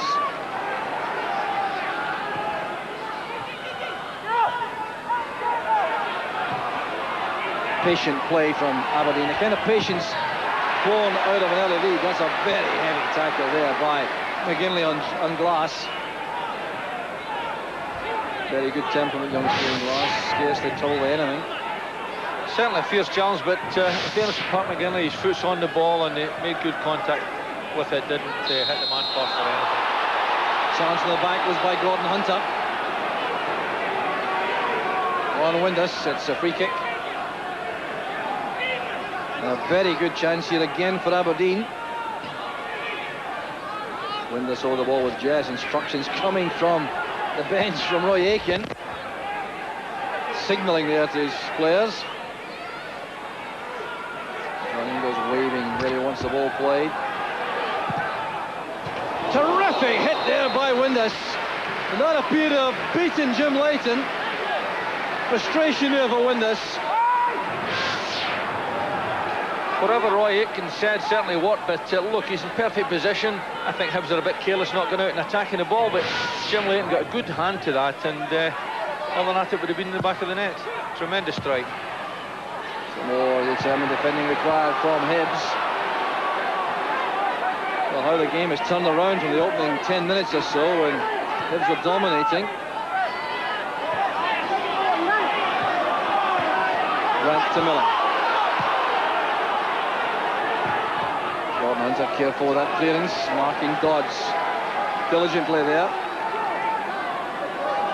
Well, very troubled times now for Hibs. They really cannot afford to lose. A second goal at this stage of the match to Aberdeen. Hibs could be in danger of dropping again if they come to that position at home. But they did come back from a 1-goal deficit on New Year's Day against Hearts. Lost an early goal in that match too. Good play by Jess. And Glass forced to hurry there. The ball seemed to be troubling him on the touchline. Well, he's still only 19 years old. How good is he, do you think, Billy? Well, he's certainly got the ability and the temperament to suggest that he can go all the way to the top, and obviously as a left-sided player, and there's not all that many of them going about, he's very exciting. He's progressive, he can take people on, he can play comfortably at left back, so I think he can play up and down that whole left-hand side, and I would be very surprised if this young lad doesn't make it right to the top. There's Brian Grant, has McKinney supporting. Glass again, hugging that touchline ahead of him. Wasn't the best of passes from McKinney, but Glass retained possession. Jess's pass cut it well there by Jackson. And Ian Jess working very hard to get the ball back. He's earned the free kick. That's a new side of his game which has developed since he moved into midfield.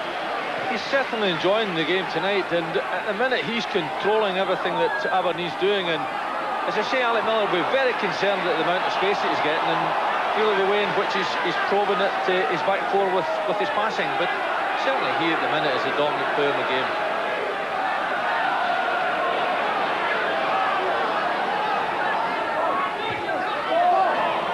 Bernard marking Keith Wright. Keith Wright with one international cap. Headed on there by Harper. Miller didn't realise the space he had there. That's Andy Millen now playing the hopeful ball forward, inviting Keith Wright to chase. Michael Watt always comfortable coming to head the ball clear from outside the box. He's done that on a number of occasions this season. Good play by Tweed. This is O'Neill holding off Miller. So two-footed Michael O'Neill. That's a major asset. Hunter forced to hurry. He's given it away. A strong play there by Windus, dropping back from his striking position. Bernard.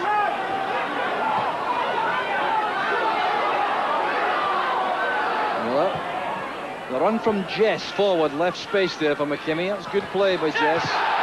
Ball's out of play. Well, never having a possession, Glass and Miller hugging the touch lines.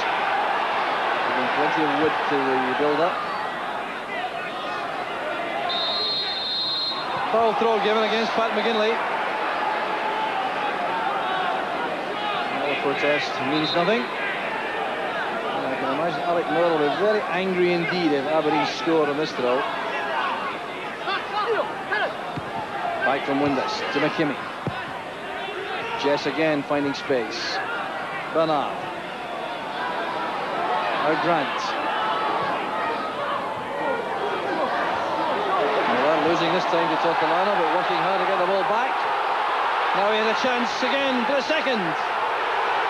Hibs irate there. They thought there was a foul. It should have been given to them, but Joe Miller had a great chance to score his second of the match.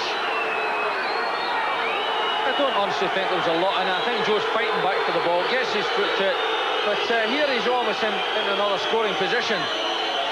And really, I think that Hibs can ill afford to go a further goal behind at this stage. They really find it difficult to get any establishment in the game, and rather than argue about fouls, I think they should concentrate on getting a hold of that ball in midfield. O'Neill did well, so did Ingles. That's a good pass from Millen. Here's Keith Wright on his favoured side, the left. Hibs getting players into the box. Now O'Neill. Millen, very determined, winning that from Bernard. Delightful play there from O'Neill. Fouled by Miller, was he? No, the referee said it was a slip. Michael O'Neill looks up in frustration there. Tweed sends it back, there's no offside because Michael O'Neill's not involved in the active play. Well, he thought he should have had a foul there. I think he did very well here, and he shows a nice turn of pace, but I think he's given up the ball there. I don't think there was any malice in that at all. I think the referee was right. So, Willie Young prepared to make some unpopular decisions if he thinks he's right. And on the evidence so far, he's done well.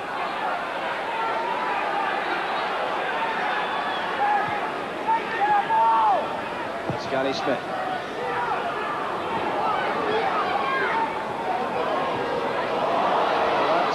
Bad ball without question for Jim Leighton, putting him under severe pressure.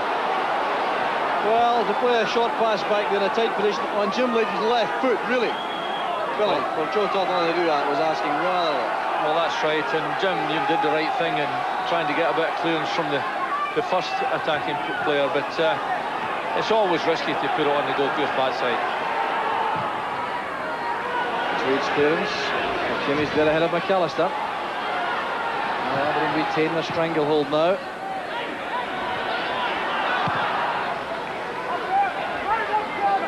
Well, the quality of service, the front two for Hibs after the opening 10 minutes really hasn't been good enough. Gary Smith doing the marking job there, and Keith Wright.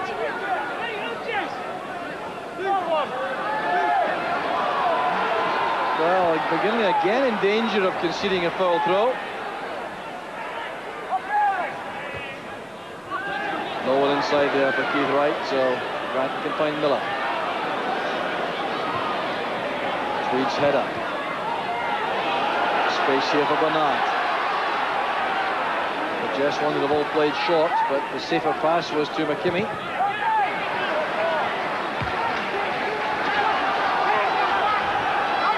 Jackson running off Jess here to take that throw. There's Millen and O'Neill. Tortolano goes striding forward on the left. O'Neill changes direction. Poor ball inside from McGinley, allowing Smith to break, but that is an equally bad ball.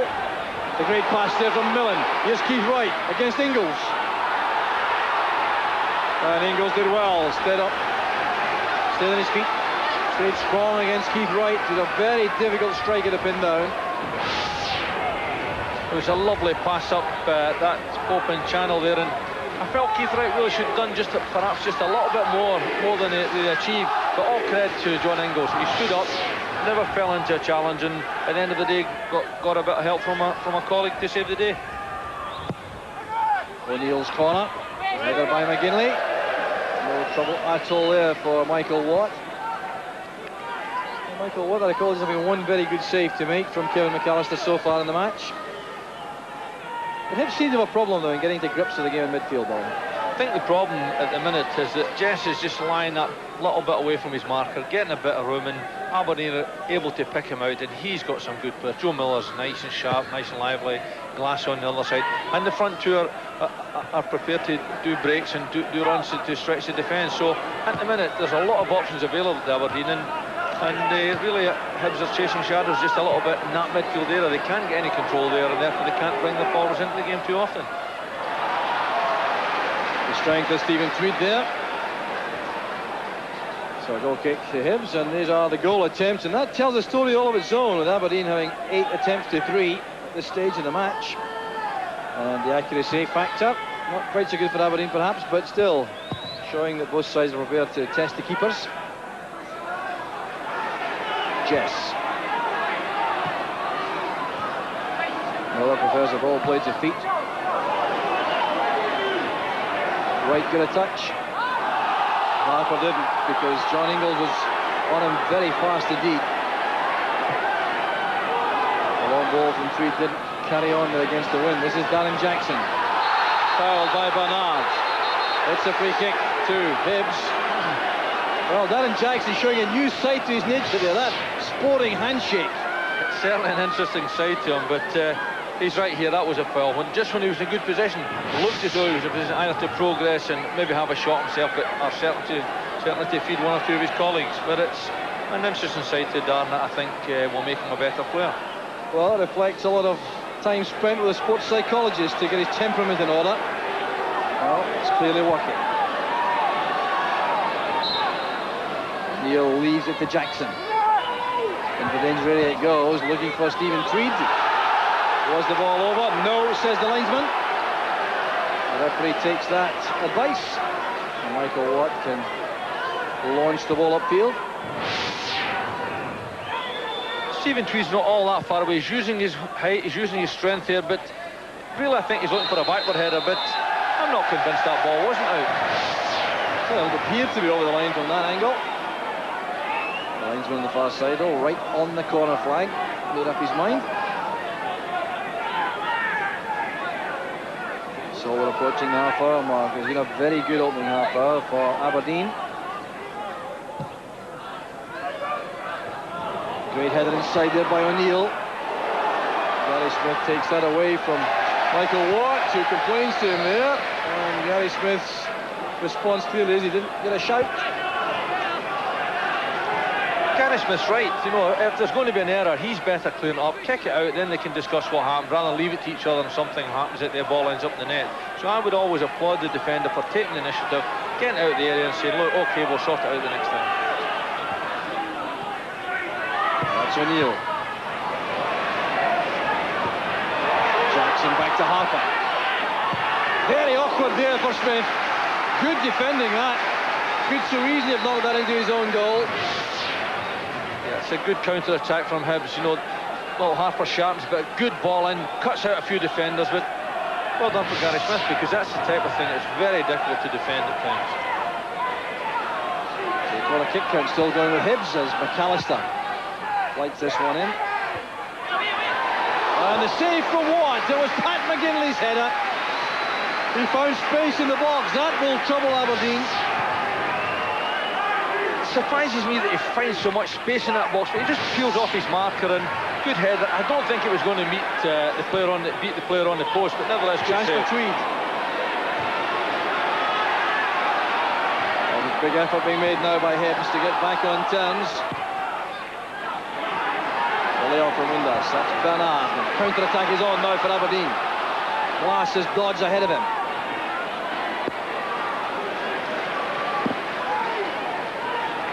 Now Jess. Into the gap it goes for Windass. Just out of reach there. Well, some very determined attacking play there from Hibs. Michael Watt made that great save from McGinley's header. That's it from the behind the goal. You see, I don't think it was going to beat Joe Miller on the line there, but nevertheless, showed how alert Michael Watt is. Good goalkeeping by Watts. Now he has possession again. Growing in confidence, getting a long sustained run as first choice for really the first time in his career. Keeping Theo Snelders on the bench. Growing in confidence all the time.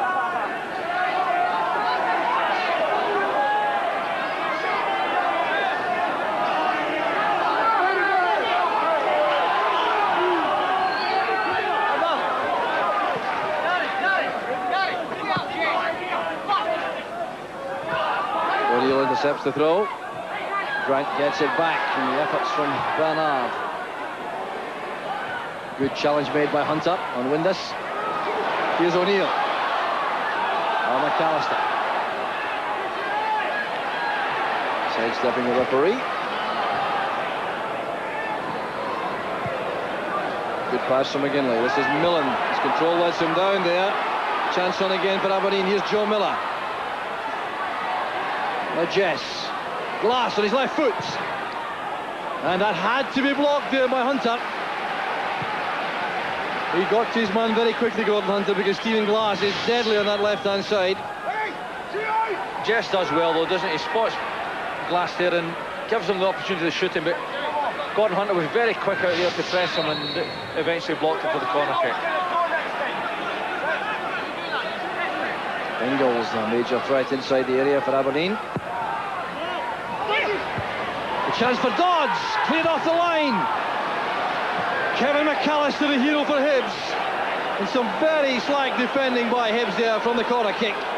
Billy Dodds, the smallest forward on the Aberdeen side, gets to this. You've really got to criticise the defender because he's got a free header in that area there, and really it's only a bit of good fortune from Kevin McAllister being in that position that they've cleared it, and that could have been serious consequence of it. Uncontested header to the back post. That ball. And the referee is now given that as a goal. He's checked with his linesman, and the ball was over the line, and that replay appears to confirm that. It's a second goal for Aberdeen. That's interesting. I was just going to say that. It looked to me as though the ball was over the line, and I think the linesman and the referee are right. But it certainly took them a little bit of time to spot that. But all credit to the referee for having the courage to go back there and give it and award it. But again, look at the possession. Clear header. And really, I think the two defenders get in each other's road. From that position, it's difficult to see, but from the one side on it, I felt it was over the line. It's certainly an unusual decision. Well, referee Willie Young reacting to the signal, checking with his linesman on the near side, Michael Monaghan from Glasgow.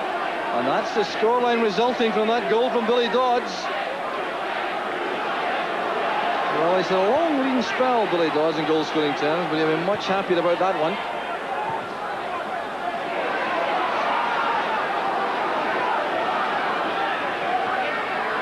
Grant plays it forward. Here's Miller. It's a long way back now for Hibs. Bernard to Grant. Good block there by Hunter.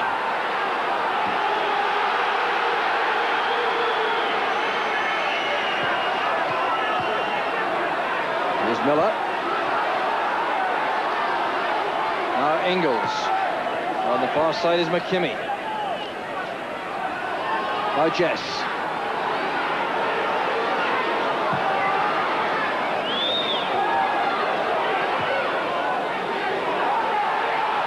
Big chest this now for Hibs, going two behind at home.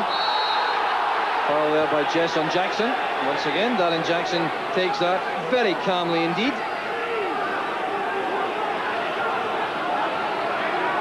Free kick taken already.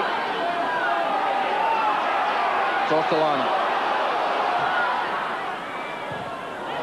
It's underway by McKimmie, only as far as Jackson. McGinley now to Millen. Harper tackled strongly there by Smith rather from the back. But if he'll have word with Gary Smith, not happy about that. So the message is conveyed. Free kick to Hibs. They really need something badly before half-time. There's certainly a competitive edge to Aberdeen that seems to be missing just a little bit with the Hibs at the minute, and I think Gary Smith there just exemplified that. Michael O'Neill flights it in, looking for Tweed. He did well, despite the pressure applied by Ingalls. Jackson. Handball appeals there twice, one for each side. And if you think correctly, ignoring both of them. No way they could be intentional. Tweed has caused some trouble inside the area in the air for Hibs. Good pass to McAllister, that's right. And John Ingalls again justifying his inclusion. Burst of pace to get to the ball. Here's McAllister again. Brought down. No, the advantage will apply. Here's Michael O'Neill. No one in the far post. Well, the referee saw Michael O'Neill in possession, allowed the advantage. McAllister did appear to be fouled, it's fair to say. I think he certainly was fouled. You possibly see that clearly here, but I think the referee was right, in actual fact, to allow play to go on because he had a colleague in a good position. Walker's pass, looking for O'Neill. It's picked up by Jess, who was the man who made that tackle on McAllister a moment ago.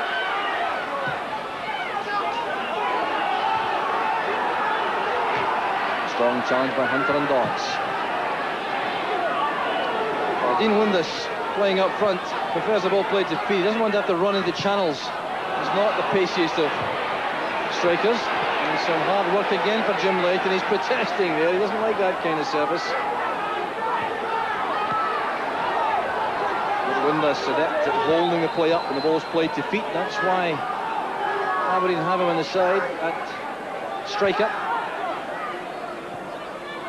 Back to Brian Grant. This is Jess. Now Grant. Miller. Trying to get away from Tweed. Corner kick's been given. Well, after that slowish start from Aberdeen, they've been very impressive indeed. Joe Miller has been particularly impressive because whenever he's got the ball, he's been quick to go at his opponent, and he's caused them all sorts of problems. He's lively, sharp, and in this form, he's a very good player indeed. Very low by Glass. That's Darren Jackson. That's a very good, calm pass on the edge of the area. Harper. Run made inside by McGinley. Now the Aberdeen defending. Solid again.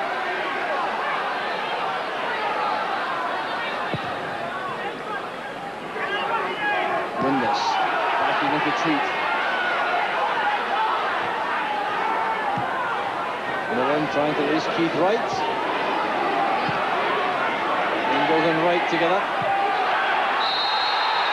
Free kick against Ingalls. It's obviously a more anxious situation now for a defender than a forward. Can't afford to make a mistake, but he has conceded the free kick, which gives Hibs a very good opportunity. Stephen Tweed's in the box again. Millen returns it. That was Gary Smith. Plenty of time here for McGinley. And up and under, I suspect. Couldn't catch it properly. Last to Jess. Well taken down by Hunter. Here's McAllister. And now Jackson. Keith Wright coming off his marker. McAllister supporting, coming in from the flank. Michael O'Neill wants the ball on the left touchline. Good change of pace going inside. That's well hit. Very dangerous player, Michael O'Neill. The referee is going to take action here. Kevin Harper and John Ingalls have clashed. As the shot came in and Michael Watt made the save, Harper going in looking for rebounds and clashing there with John Ingalls. So referee Willie Young completes some paperwork. It's a yellow card for Harper. And John Ingalls also in trouble. No, did he retaliate excessively? Yellow card it is. So bookings for the two players. A little exchange verbally as they go back upfield. The next challenge might be interesting.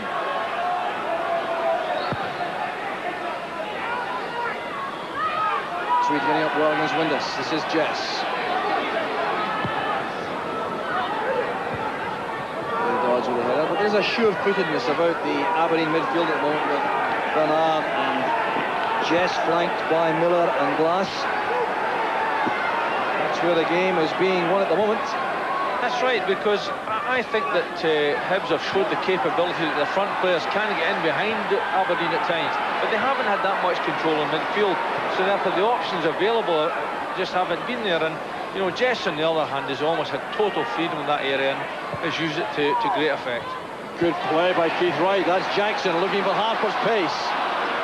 Well, not quite what he intended on the run, I don't think. Well, Kevin Harper. Still only 19, 20 next week, in fact.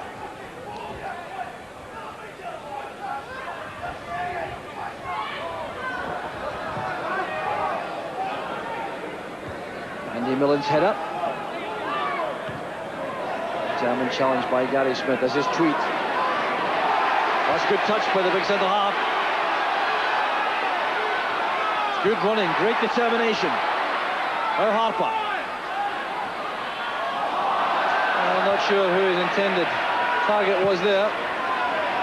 But Hibs have it back with Jackson. Here's Tortolano.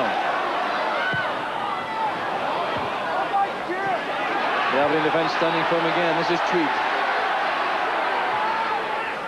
McAllister looking for Jackson. Now Michael Watts taking no chances, launching that into the stand. It's better play though from Hibs. They're getting a bit more from Michael O'Neill, and that's very important. A bit more also from Darren Jackson, two former Newcastle United players. The ball stuck that empty seat. So a replacement ball has been offered.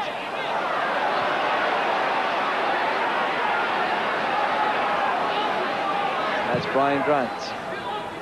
Too high for Windus.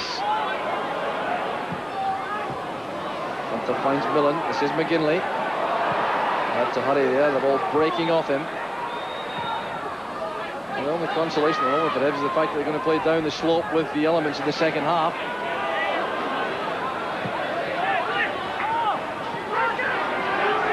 That's the pass to McAllister for Darren Jackson. It's a good ball across.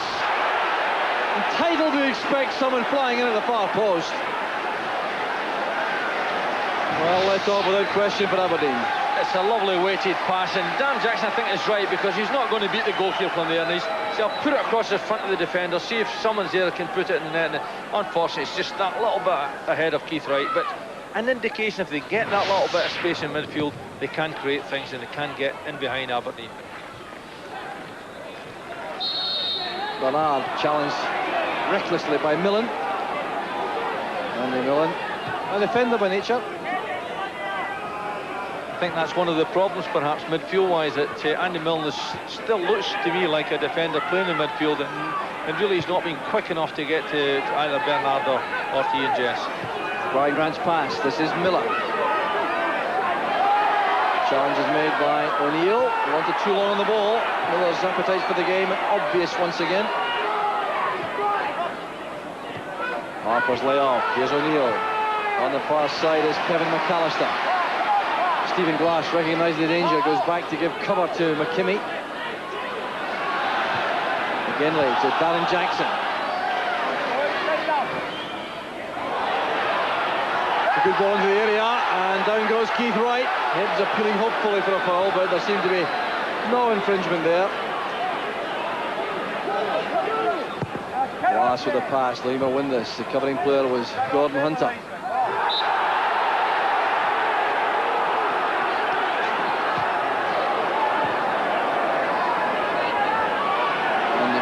Simply giving that to Jess, who's having a real day out in midfield now. That's towards Windus. Got his foot to the ball without being able to control it. Slightly off balance. There's O'Neill.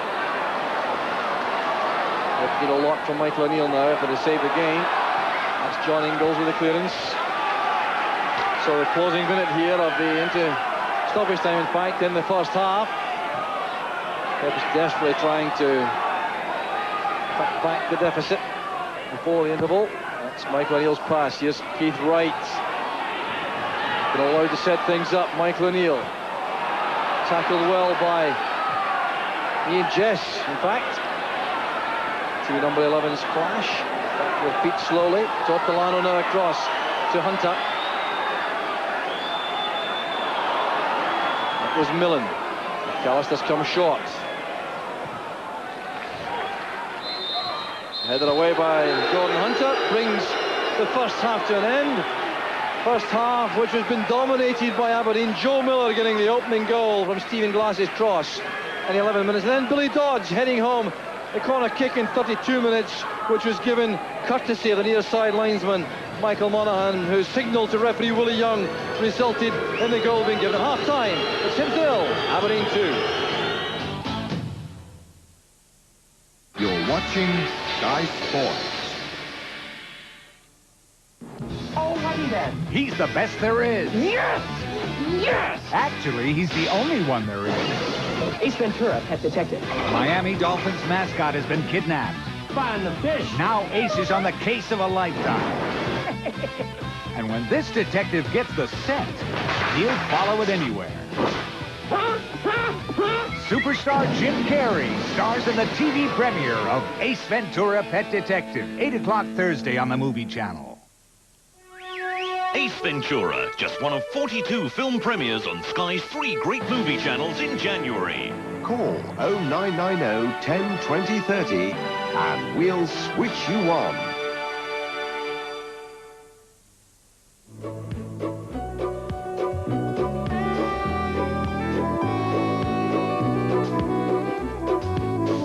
I don't drink coffee, I take tea, my dear. I like my toast on one side. You can hear it in my accent when I talk. I'm an Englishman in New York. Whoa, I'm an alien. I'm a legal alien. I'm an Englishman in New York. Whoa, Whatever's going on outside, you'll always feel really good inside.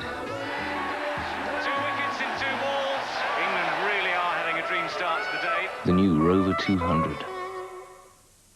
I admire Minogue. She's an Antipodean bombshell with the voice of an angel. Oh, you couldn't get a musical marvel into a more compact shape.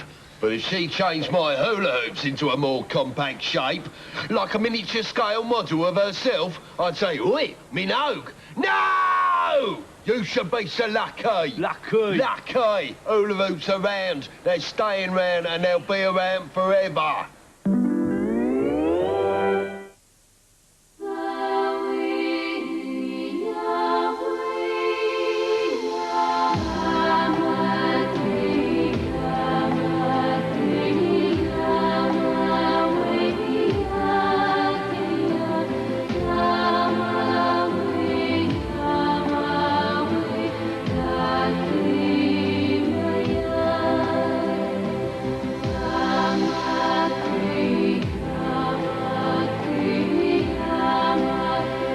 Sometimes the simplest way to get things done is to strip down to the bare essentials.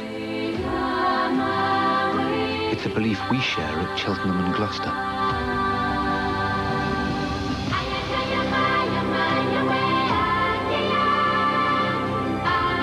Because we're so streamlined, we're Britain's most cost-efficient mortgage lender. Mortgages from Cheltenham and Gloucester. We're run to make you richer.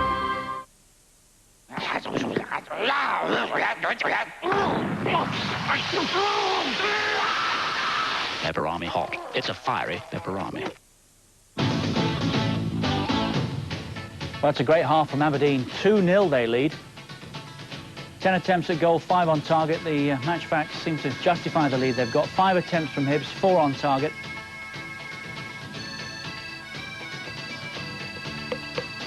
Two bookings. Those bookings right on half-time as we saw the possession. 50 apiece, the action areas. Well, Hibs have had the better of it according to that, but it's Aberdeen that lead by 2-0. Our guests tonight, Charlie Nicholas and Steve Archibald, who was with Hibs at the start.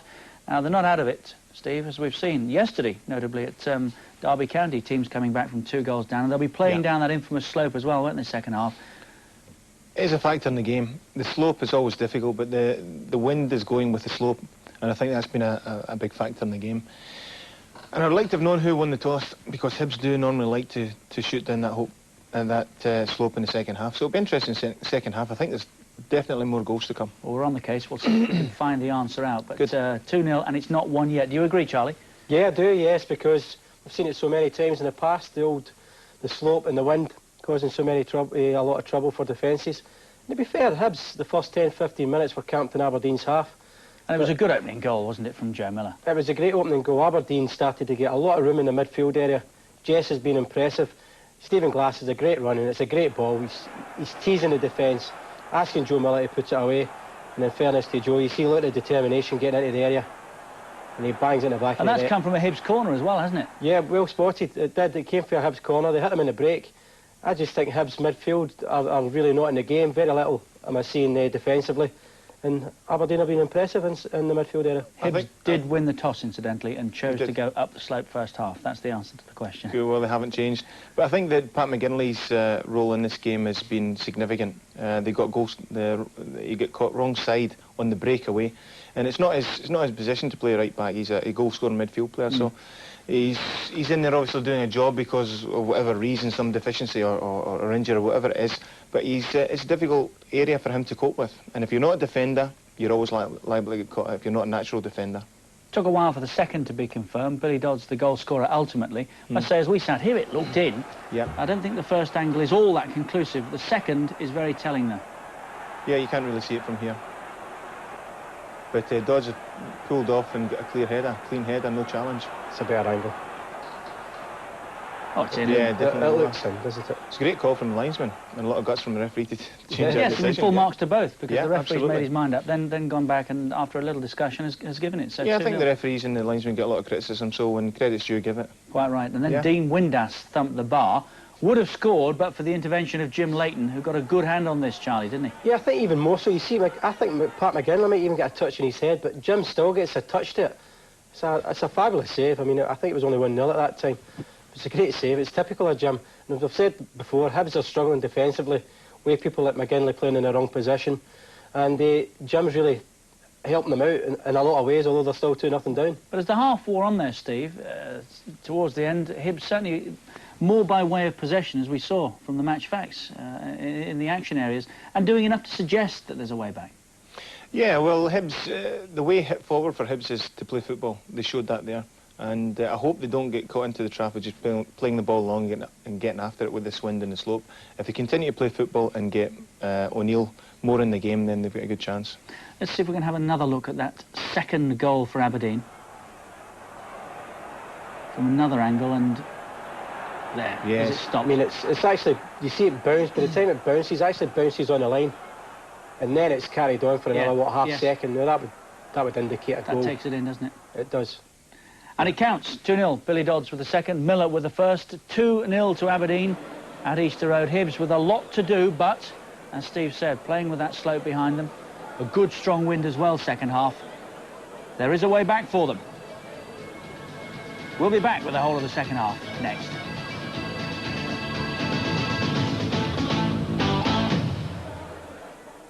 You're watching Sky Sports.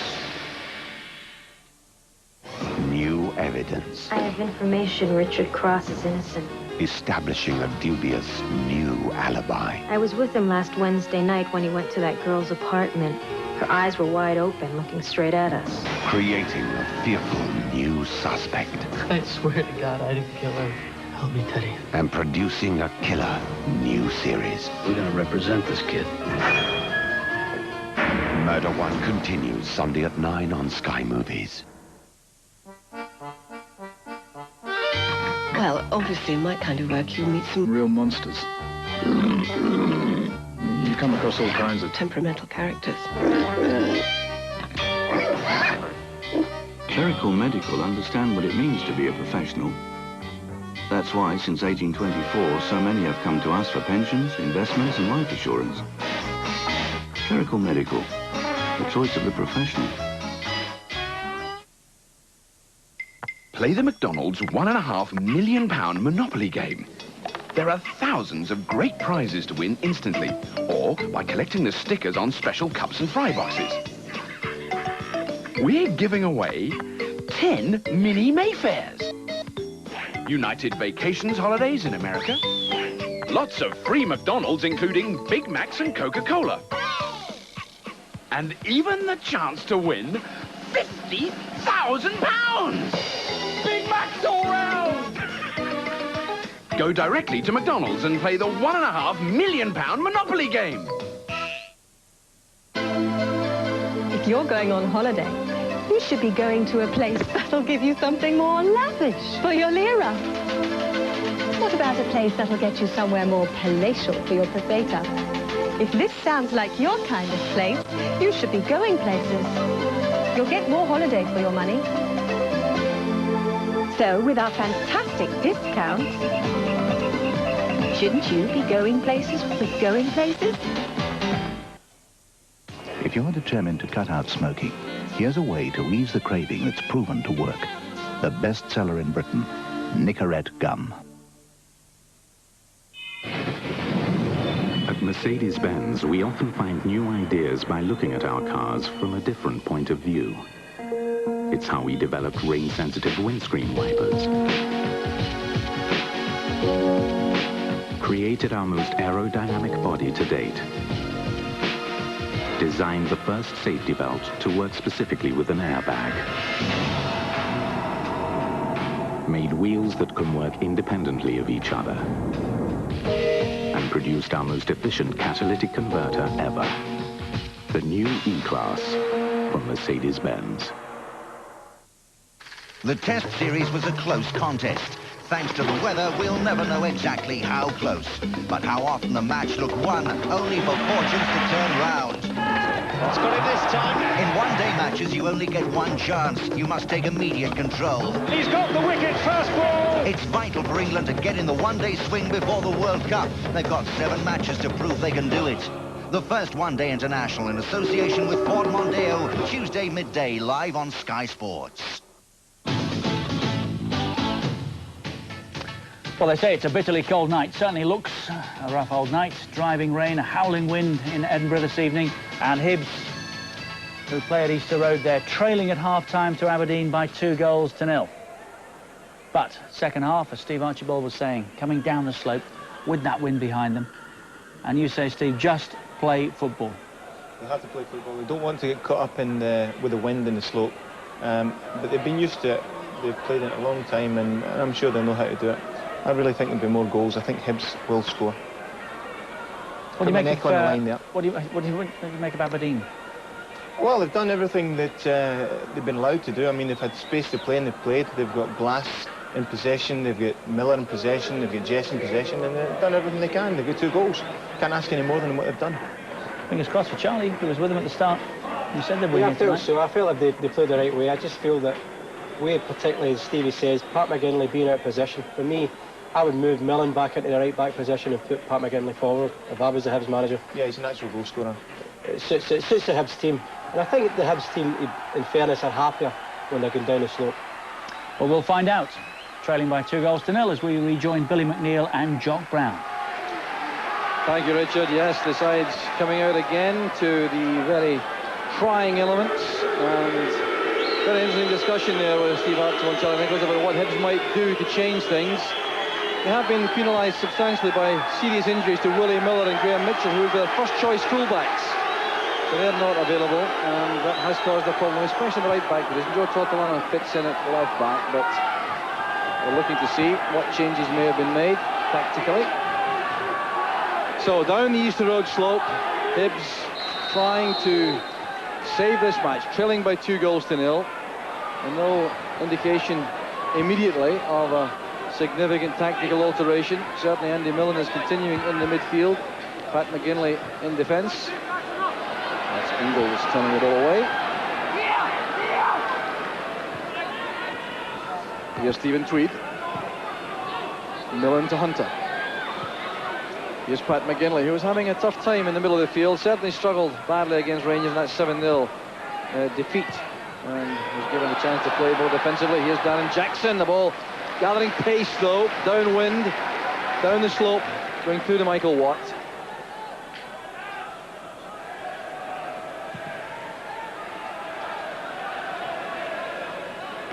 McGinley's header goes straight to Glass. Good tackle that time by Millen and Jess. Clearly has had some words from his manager at half-time, but getting closer to the Aberdeen midfield general.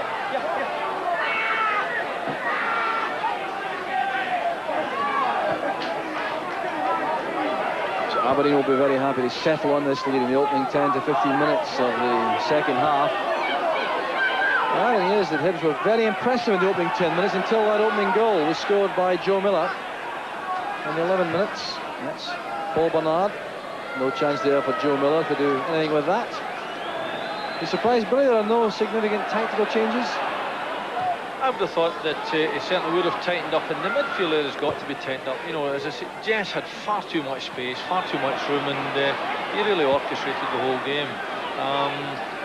How he would have accomplished that, whether he'd have brought on young Chris Jackson, who I've seen play in midfield, works very hard, or whether he would have changed Pat McGinley. But certainly at the minute it's important that he doesn't give, or his team doesn't give Aberdeen that midfield room that they had in the first half.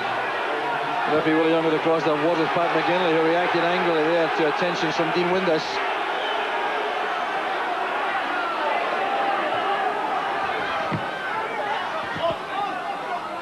McAllister steals the ball from his teammate, Pat McGinley. Back it comes to Tweed. McAllister stayed available in midfield to receive the pass. That's good play from McAllister, over carrying the ball though, and Brian Grant wins it back. Good tackle again from McGinley. Here's Harper. McKinney stepping in.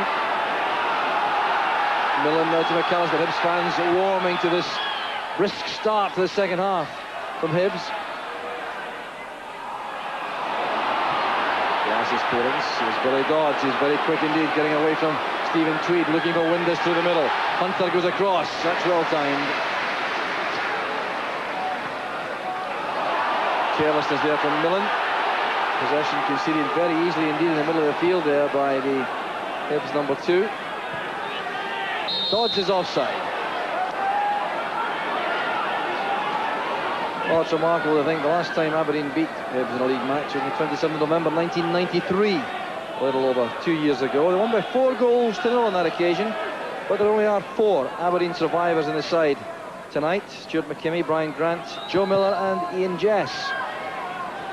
Brian Grant scored a goal in that match. Not a prolific goal scorer by any means.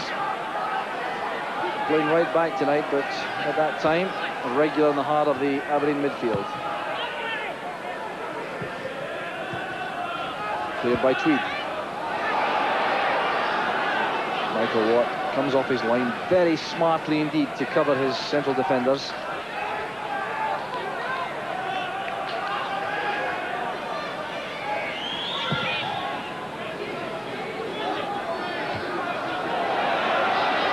Jess. Now McKimmie. Dodds trying to leave that to go through the Windus. Didn't quite come off. Jackson and O'Neill, the key men I would suspect for Hibs in the second half. Hoping to turn the game around. The real creative men in the middle of the field. And the interception made there by Jess. Tackle there by Tweed and Windus. It's a free kick to Aberdeen. Joe Miller now attacking the Hibs defence once more. Can't get enough of the ball at the moment. Cross goes Darren Jackson. It's into the side netting. And Jackson going in strongly there, and Joe Miller exchanging his smile there. It's a good run from Joe Miller, wasn't it? But Darren Jackson did well to support his colleagues there and put him under pressure so he couldn't get a good cross in. And really Aberdeen have been more successful than Hibs, apart from the amount of possession they've had. They've also pressed the ball an awful lot better when they weren't in possession. Clearance there by Ingles, goes straight to Darren Jackson. He's away from Bernard. Gets the break of the ball. Here's Jackson again. Blocked by Gary Smith. Back with McGinley. More familiar territory now for him. This is Kevin Harper.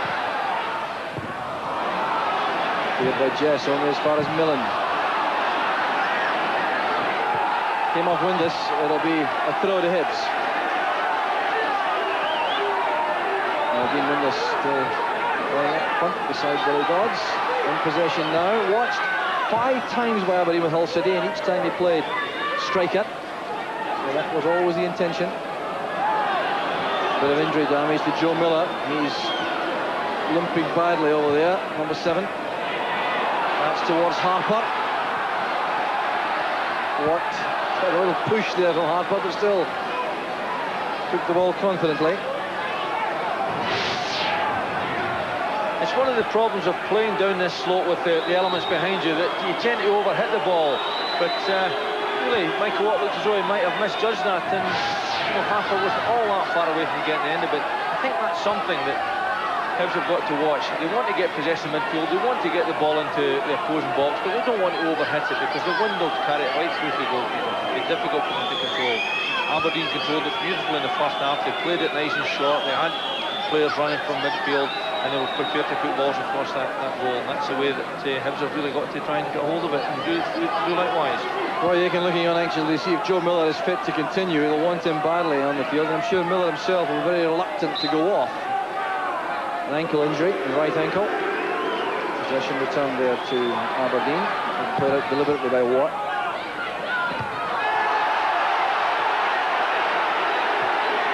McKinney's header. Here's McGinley. O'Neill calls to the ball instantly. Good running there by Tortolano. Started late from outside left.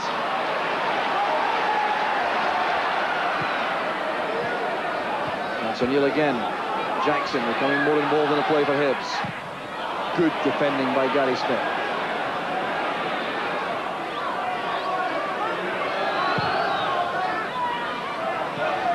Lamar's header aimed for Miller, who's still struggling a little with that ankle injury. Jackson to Harper. McAllister goes through the middle. It's good running. And excellent goalkeeping by Michael Ward. He had to do that, but it means a free kick inside the area for Hibs, and Kevin McAllister getting irate there about Michael Watt, who'll be in trouble for that. Stuart McKinney put him in trouble. Now there's serious trouble here for the goalkeeper. Referee Willie Young waving Hibs players away, except Kevin McAllister, who lost his head for a moment. I think Stuart McKinney really should have been a bit more positive there. It's a difficult one to even contemplate giving back to the goalkeeper at all. But really, I think he should have sacrificed that little possession and kicked the ball out of play. But certainly the goalkeeper had to catch the ball, because it looked to me as though it was going to end up in the net. But he did prevent what might well have been a goal by that handling when he wasn't entitled to do so. Well, that's right. And he's lucky. It seems to me there's no card coming out. No, I think what has happened in actual fact is that Kevin McAllister's reaction to the whole thing is taking the heat off him, and maybe caused the referees to forget exactly what happened. Well, it certainly happened nearer to goal than that. Certainly did. That looks to me just about the position that Stuart McKinney attempted to pass back. Now, I really think the referee is very much mistaken. Well, could this be a first? I have never seen a goal scored from a pass back to the goalkeeper yet. Could this be the first? Well, it's certainly an opportunity. It's indirect, remember. Here's Darren Jackson. Michael O'Neill returns it. It's Stephen Tweed with the header. Claimed by Watts. So Stephen Tweed goes racing back. He has been doing well in attack for Hibs. But Aberdeen have survived. Windus holding it up. That's what Aberdeen want from him. Again, Lee's header. Here's Kevin McAllister. Booked for losing his head there for a moment against Michael Watt. Jackson to Millen. McGinley. McAllister.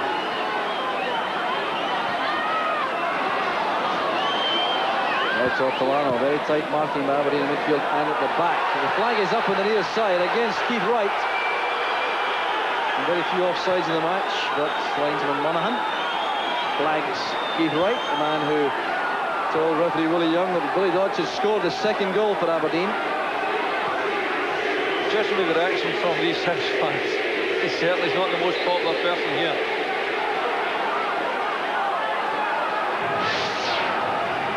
We'll see this pass back again. Referee certainly did Aberdeen a lot of favour there, didn't he? No question at all about that in several respects. Referee Willie Young otherwise has had a very good match so far. Distracted no doubt by McAllister's reaction to the desire by Michael Watt to hang on to the ball.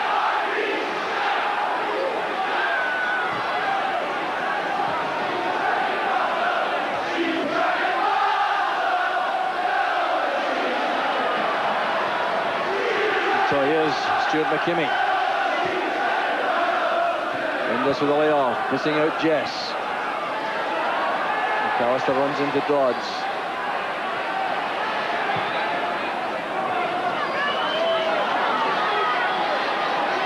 Here's Darren Jackson. Good running ahead by Harper. McGinley trying to return pass. He's out of position now. Millen cuts off the pass from Stephen Glass. McGinley. Harper. Chance to run at Gary Smith. Good disguised play. It's helped on there by Keith Ray, but no one coming in the far corner of the box. Joe Miller showing that he is clearly recovered from that ankle injury.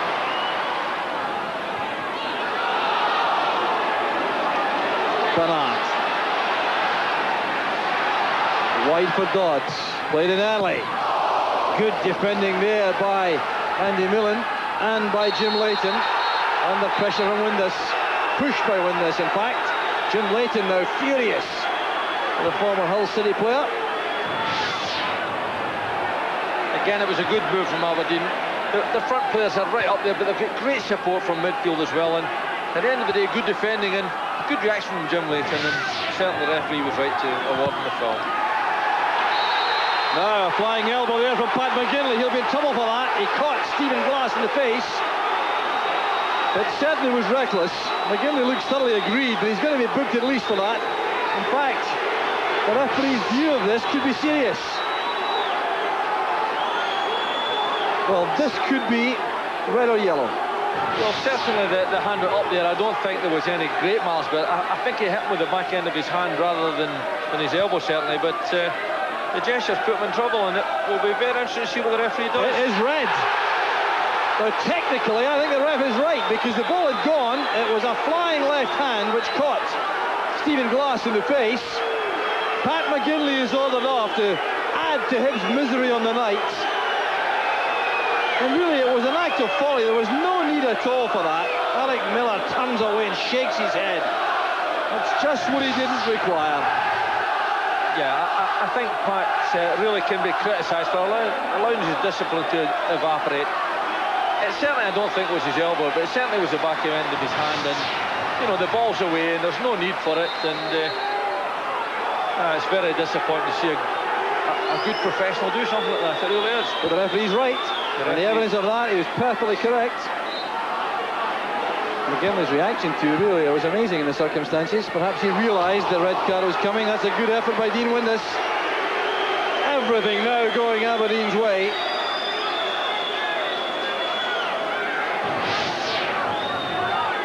You know, there's a good ball into the middle there, and it's almost the third goal. And really, I think what Pat McGinley's got to consider is his action really has put his team in trouble. They had a chance of recovering something in the second half, and now really he's put them in deep trouble.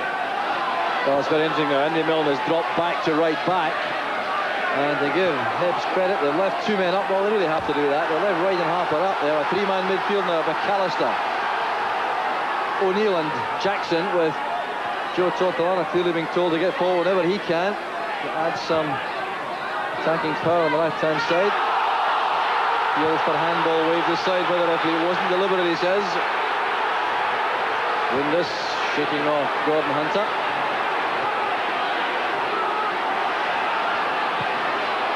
Well, Hibs in danger here of losing a discipline. They have to try to do a little bit more running than normal to offset the loss of the player. Here's McKimmie. And now Glass. Oh, why he's been good, I really don't know, because I don't think what he did wrong in the circumstances. McKimmie now to Jess. Dodds beaten there by Tweed very neatly indeed. Tweed has to go again. That's Michael Watt again, very decisive coming out of his area. One of the side of his game really which has developed recently. I think that's down to the confidence of knowing that he's had a permanent position. That you know, as a young keeper he was always talented, but he certainly looks as though he's up to the job now. He's confident, he reads things well behind his defence and takes a lot of pressure off him by being so positive. Yes, developing very impressively. That's Brian Grant, good work there by Darren Jackson. Careless one by Wright. Bernard to win this. Cross it comes to Glass. First touch let him down rather. Allowed Hunter to escort him wide. That's a good ball in. And a very good defensive header by Andy Millen against Windus. Great left foot there, chipping us across. It was a beautiful ball in came Windus at the back post there, but just didn't have the leap to convert that. But certainly a beautiful ball, and you know, I think the crowd are being terribly unfair at young Stephen Glass. Linesman's flag is up. A little bit of handwork there by Aberdeen, Joe Miller, and it's a free kick to Hibs inside the area. You know, Hibs have got 10 men now, and really, you know, I think that you know, they've got to settle down. They've got to get a bit of composure about their play. It's all very well to be all fired up and feel that an injustice has happened to you, but you've got to settle down and not let anything else untoward happen. That was Joe Miller under pressure from Tortolano. Jess.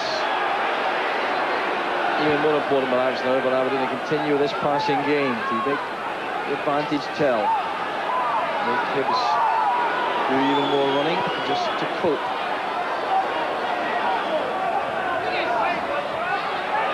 Good play by Grant, but Darren Jackson quickly in on Joe Miller. Well, Hibs have really gone three at the back now. They have two markers on Dodds and Windus. Millen the spare man, Tweed marking Dodds, Hunter marking Windus.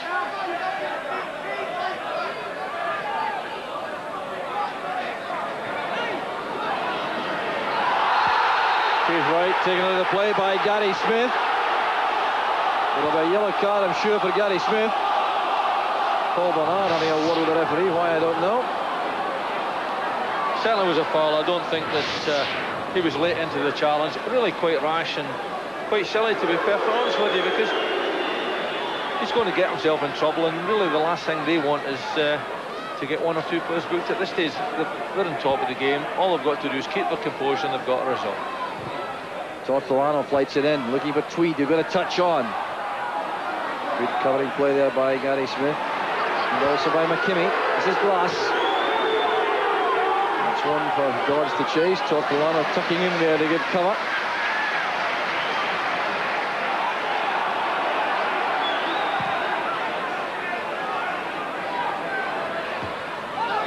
McKimmie's header goes straight to O'Neill. That's good play in midfield defensively by Paul Bernard. Jess eased out of that by Jackson. Jess wanted a foul. The referee very close to the play said no.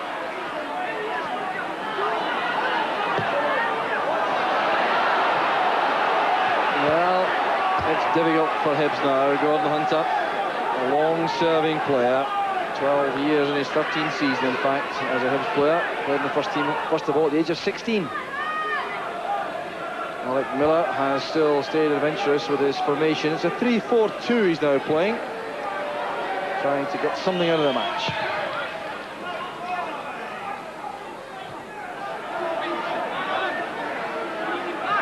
Hunter looking for McAllister. In goes McKimmie. McAllister really well to ride that challenge. Careless one into midfield. Aberdeen possession again. Bernard. Now Jess. On the far side is Joe Miller calling for the ball. It's measured for Miller. Great goalkeeping there by Leighton. That keeps Hibs in the game. Beautifully created by Ian Jess and Joe Miller.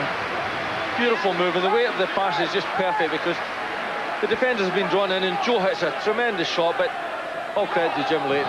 He's there in the right position and blocks the shot. But it's an indication of the threat that Aberdeen have got, and particularly against the 10 men. Headed away by Millen, and reaches Darren Jackson. Given away rather too easily though by Kim and Harper. That's McKimmie. Dodds met solidly there by Hunter.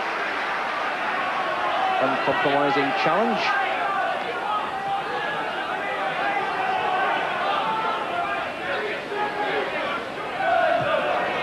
Dodds really off. Here's McKimmie.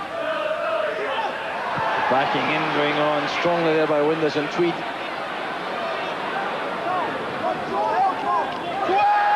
Jackson carried the ball out. Throw to Aberdeen. Retrieved quickly by Jackson, who knows that time is the enemy for Hibs now.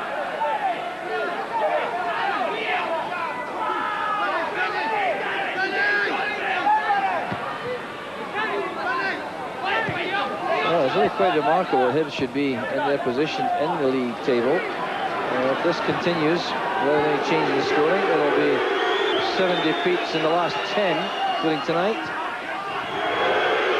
Glass again getting the bird from the Hibs supporters.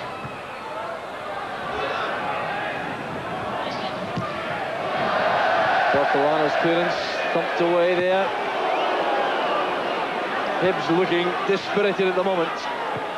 They look disorganised, and you know, it's difficult for them because they had a torrid enough time with a full complement, and certainly Aberdeen have got the type of players that can play the ball and keep possession, keep the passes nice and short, not give the ball away. They'll make life very difficult indeed for Hibs, as they have done throughout the rest of the game. O'Neill did well against Jess, winning that particular joust. That's for Harper to chase. He didn't read it early enough. Bernard and O'Neill clash angrily. The referee intervenes.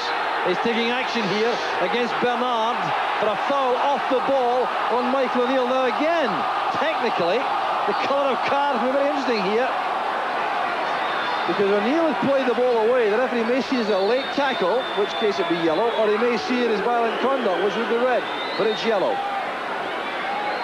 But really, it's really bad professional conduct, isn't it, to get yourself involved in something like that. The ball's away, you can't do anything about it. You're just going to draw attention to yourself and take the possibility it might be sent off, and really I can't believe what I'm seeing. Well, they make it clear he's checking his watch while McKimmie slows the game up with a throw. Windus has gone deep.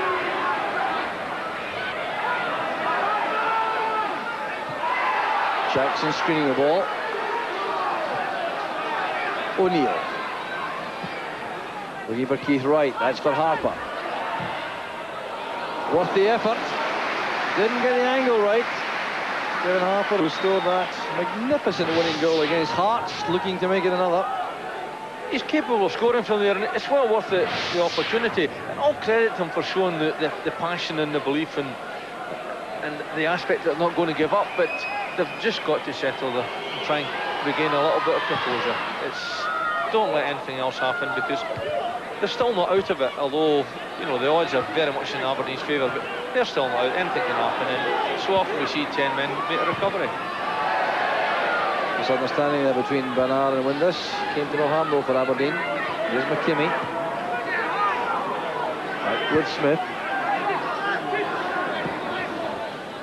Interception made by Tweed.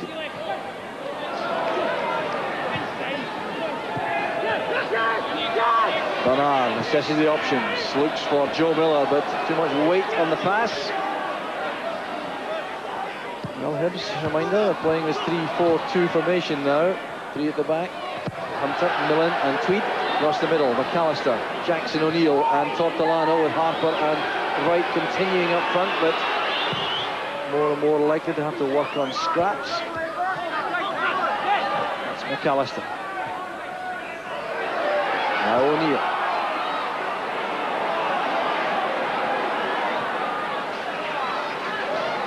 Here's Andy Millen. Trying to get that beyond Smith for Wright. There's Glass running into Hunter. Free kick goes against Gordon Hunter.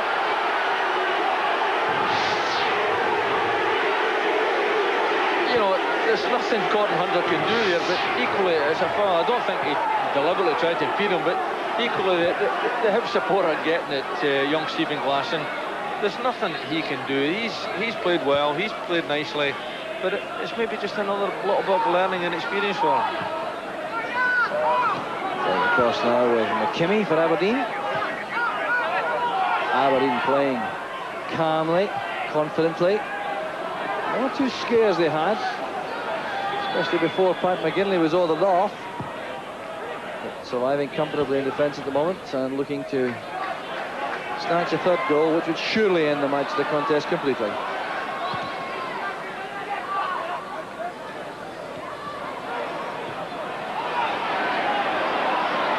O'Neill trying to pick out the pass forward, not enough options.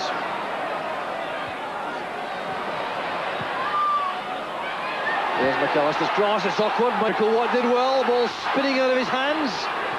His own defenders causing as big a problem as Hibs. Counter-attack on with Bernard leading it, and Glass arriving late on the left-hand side. Chance here for Aberdeen. Well, he'll regret not getting it across the face of Leighton, I think. Big keeper had his angles right again. He did so well getting up here to support the attack, but his first touch just lets him down just a little bit, makes the angle a bit more acute, and he's never going to beat a goalkeeper, Jim Leighton, standing from there. But you know, he's got Billy Dodds in the middle there, and he might well have been better playing the ball across the front and face of the goals. Tortolano at full stretch, taking the ball from Joe Miller.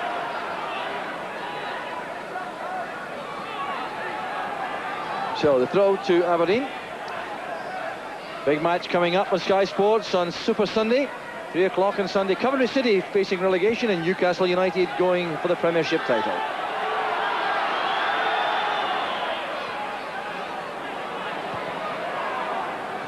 The ball from Bernard, collected easily by Hunter.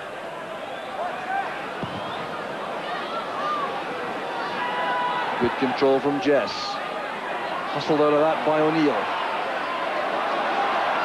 O'Neill now with Harper and Wright ahead of him. Runs into Bernard again. Jackson wins it back from Jess. Going all the way through there, appear to be brought down. Keith Wright tries to take over. The referee indicating he gave the advantage with Keith Wright picking up the ball. Oh, that's good, nimble footwork again from Joe Miller. He has Dodds in the inside left channel. On the far side is Windus. Glass wants it cut back. And Tortolano completes the clearance there for Hibs. Jackson did well, nudging that away from Glass. From Jess, rather. That's Glass's pass to Dodds. If he can reach that in time, which he can't. And referee Willie Young is going to take action against Stuart McKimmie for the challenge on Darren Jackson. Earlier in the build-up there, when Jackson went down, the advantage was applied, but McKimmie was the culprit, and he has now been booked by the referee.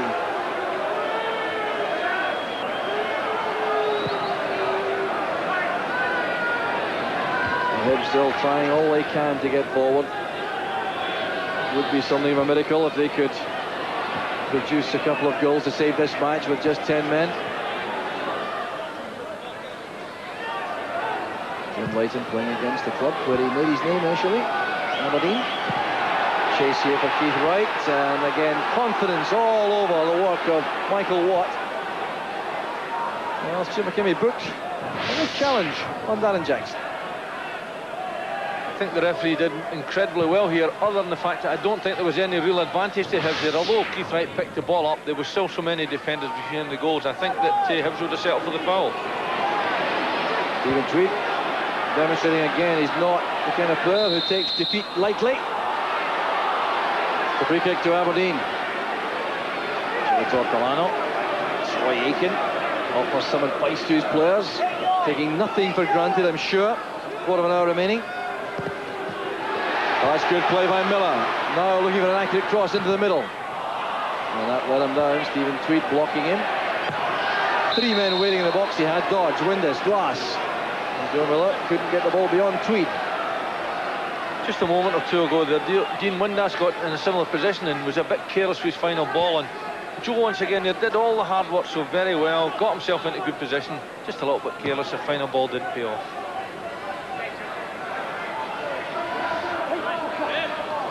Miller against Tortolano. The ball hits the corner flag and Tortolano wins the throw deliberately off Miller.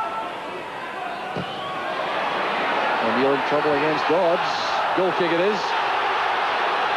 The Aberdeen supporters behind Jim Leighton's goal, not happy about that. Michael O'Neill working extremely hard to turn the tide. He's been forced to play a much deeper role since they've lost Pat McGinley, and he's worked very hard to try and establish something. But, you know, really, Aberdeen, provided they don't lose their composure, don't lose their discipline, they've got this game and the points in the bag. O'Neill eased out of that by Dodds. A good interception by Millen. Much more comfortable in the sweeper role, Andy Millen. So they played Hamilton and Kilmarnock in his move to Easter Road about a year ago. Played in by Tortolano, looking for Keith Wright. Chance on here for McAllister. What a difference that might have made. Still Hibs come forward with Tortolano. Jackson. McAllister will be desperate to make amends for that great chance he had. Here's Hunter. Jackson again. Keith Wright clashing there with John Ingalls. Wright looks toward the referee hopefully, but it's a corner kick, that's all he gets. It's a nice ball into the middle, but I think all credit to John Ingalls. I think that Keith Wright's looking for something that didn't exist at all. O'Neill with a corner. That's awkward. Another away by McKimmie. And a very acrobatic attempt there by Kevin Harper.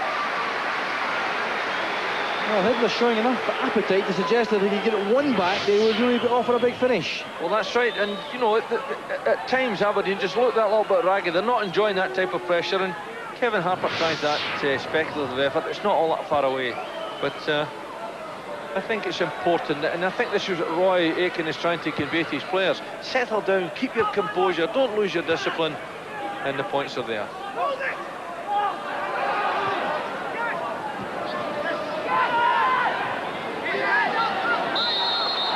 Well, here's Jess with the pass to McKimmie.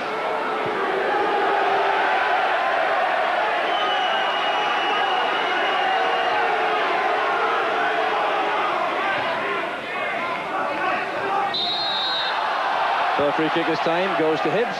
McKimmie and Jackson clashing. Members of the international squad.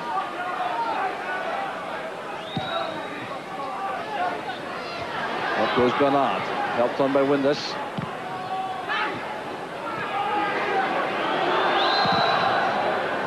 Well, Leighton did catch that properly.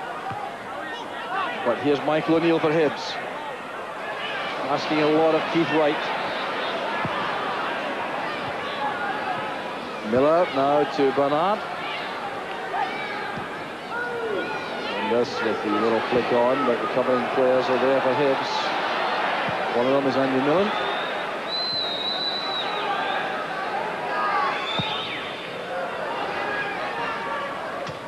Smith winning the high ball. That's McAllister. Don't know where that ball forward, but McKimmie kept it in. Here's Ian Jess.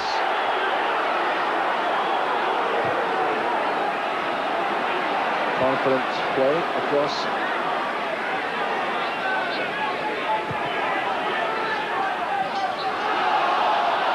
Billy Dodds, the layoff. Here's Joe Miller.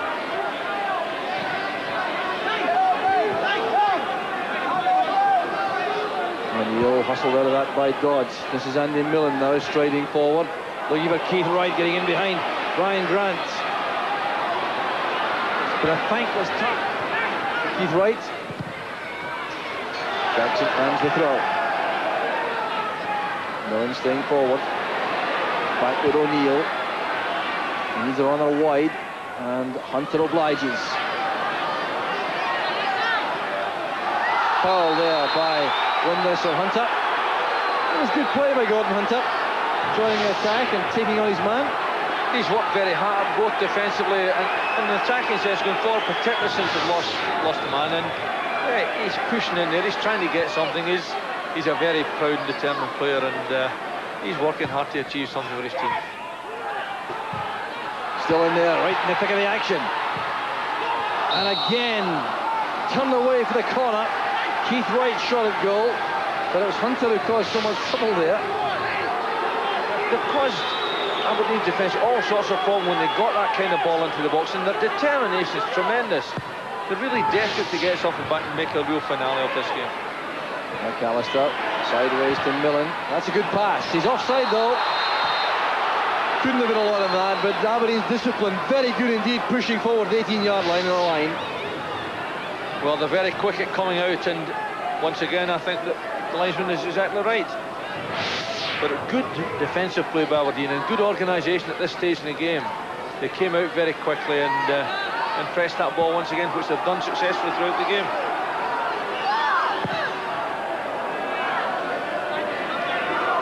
Windlass causing problems there for Hunter in the air. Throw goes to Aberdeen.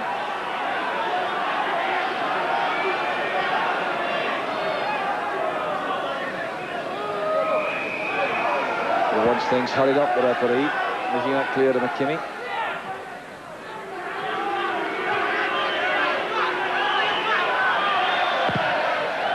Glass quite content there to play it against McAllister.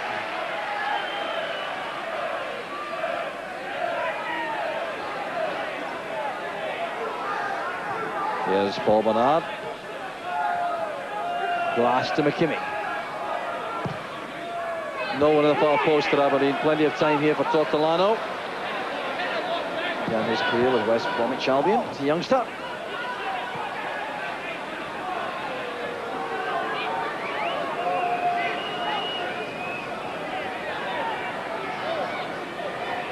So Michael Watt in no particular hurry. Interesting too, there's little sign of activity on the benches. Looks as though both managers are content to allow things to continue with the same personnel. Or I suspect Aberdeen will make a change later on to waste some time. Here's Glass now, getting his customary reception from the Hibs supporters. It's back with McKimmie, who tells Glass to stay on that touchline. Good tackle by Millen on Dodds.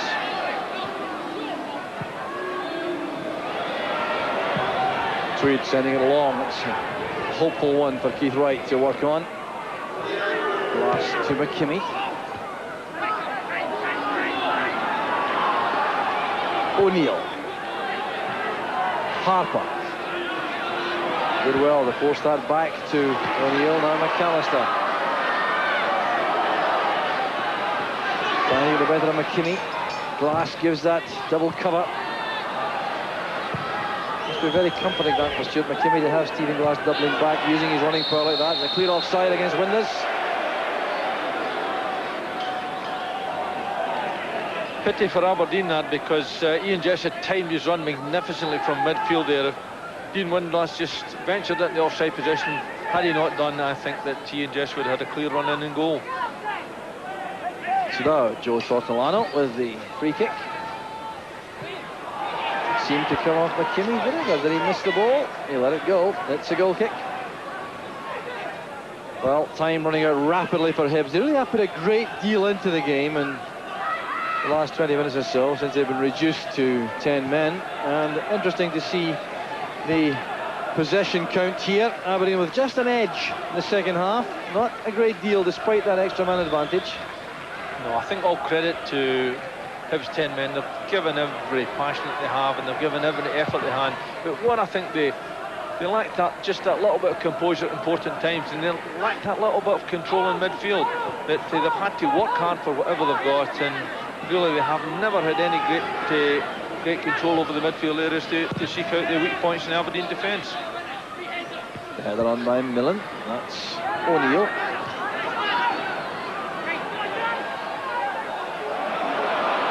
O'Neill charging forward. Harper to his left. And a great effort there by O'Neill. Superbly saved by Michael Watt. Well, what a finish that might have given us. It's a great driving run by Michael O'Neill. He's going right at the heart of the Aberdeen defence here. Good shot, but once again, Michael Watt showed his ability and showed his composure, dealt with the situation adequately, but tremendous effort from Michael O'Neill. He's taking the corner. Seems to be all over the place now.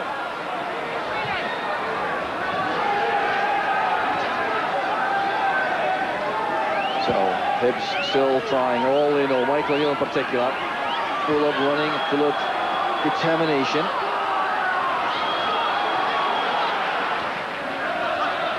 This is O'Neill. And now Millen well forward. Bit of battling going on there. Stephen Tweed was there. This is Millen. Desperate defending. There's Tweed again. Hibs settle for... No, they don't even get a corner. Stephen Tweed says there was handball inside the area. Hibs players having words with the referee, but in vain.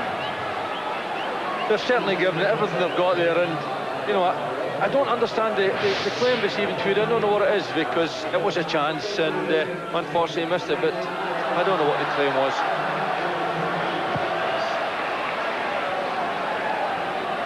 Header down by Tweed. This is Bernard. Now Miller. Grant's gone racing forward.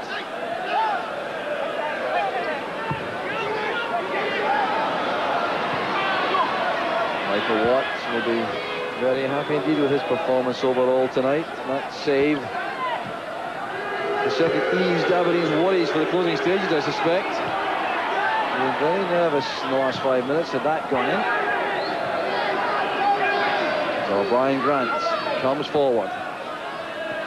Miller drops off to receive the pass.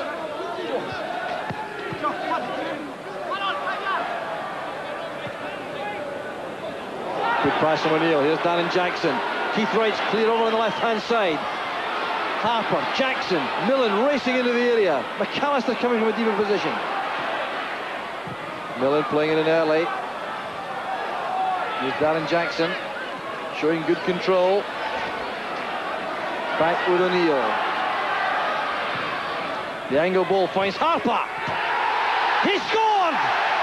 Brilliant finish by Harper. A little more the Hibs deserve for their resilience and determination. Michael Watt could do nothing. Alec Miller checks his watch. Time running out rapidly. There's certainly still time for Hibs to do a little bit more. And that was a tremendous strike with this young man. He got the ball in amongst a crowded area there. Ball in from Michael, good control and good instinctive shot, and gives the goalkeeper no real chance there. And all credit to him, because it's not an easy ball to control there. Turns and controls it, hits it all in the one movement. Superb goal. What the last couple of minutes we're in for now. Only his third goal this season, but he delivers them in style. Another excellent finish. Superbly angled pass it was from Michael O'Neill to set up the chance. So, just one goal in it. The 10 men still in with a chance. So, this is McAllister. So, it's 1 minute left, plus stoppage time. Forward comes Tortolano. The ball gathering pace there towards the touchline. So, a minute to go, and for Billy McNeil, a chance to name the Bells man of the match. Well, for me, it wasn't a particularly difficult choice. I felt Ian Jess has had a magnificent match. He's been very competitive, but more importantly, he controlled the game, particularly in the early stages when it was important. That first half, I felt he controlled everything. Was the architect behind so many of Aberdeen's attacks, and really looked a real quality act, and I have no hesitation in making him my man of the match. So, the man who's out of contract at the end of the season, that'll be a source of some worry to Roy Aitken there, the Aberdeen manager. And so too is the nervous closing seconds here. David Harper blasting that attempt over the bar, with Darren Jackson screaming for a short pass. Billy Dodds with a header on. Now Millen, got to get the ball forward quickly. Headed away by Gary Smith. Hibs piling everything forward. In stoppage time now. Referee Willie Young has indicated several times that he thought Aberdeen were time wasting.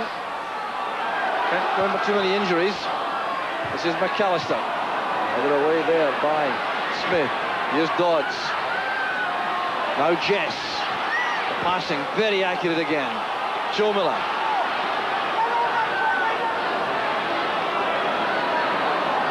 Taking the ball for a walk towards the corner flag. He has time now to play the ball inside or back. Tweed hooks it away. Aberdeen were quite happy with that.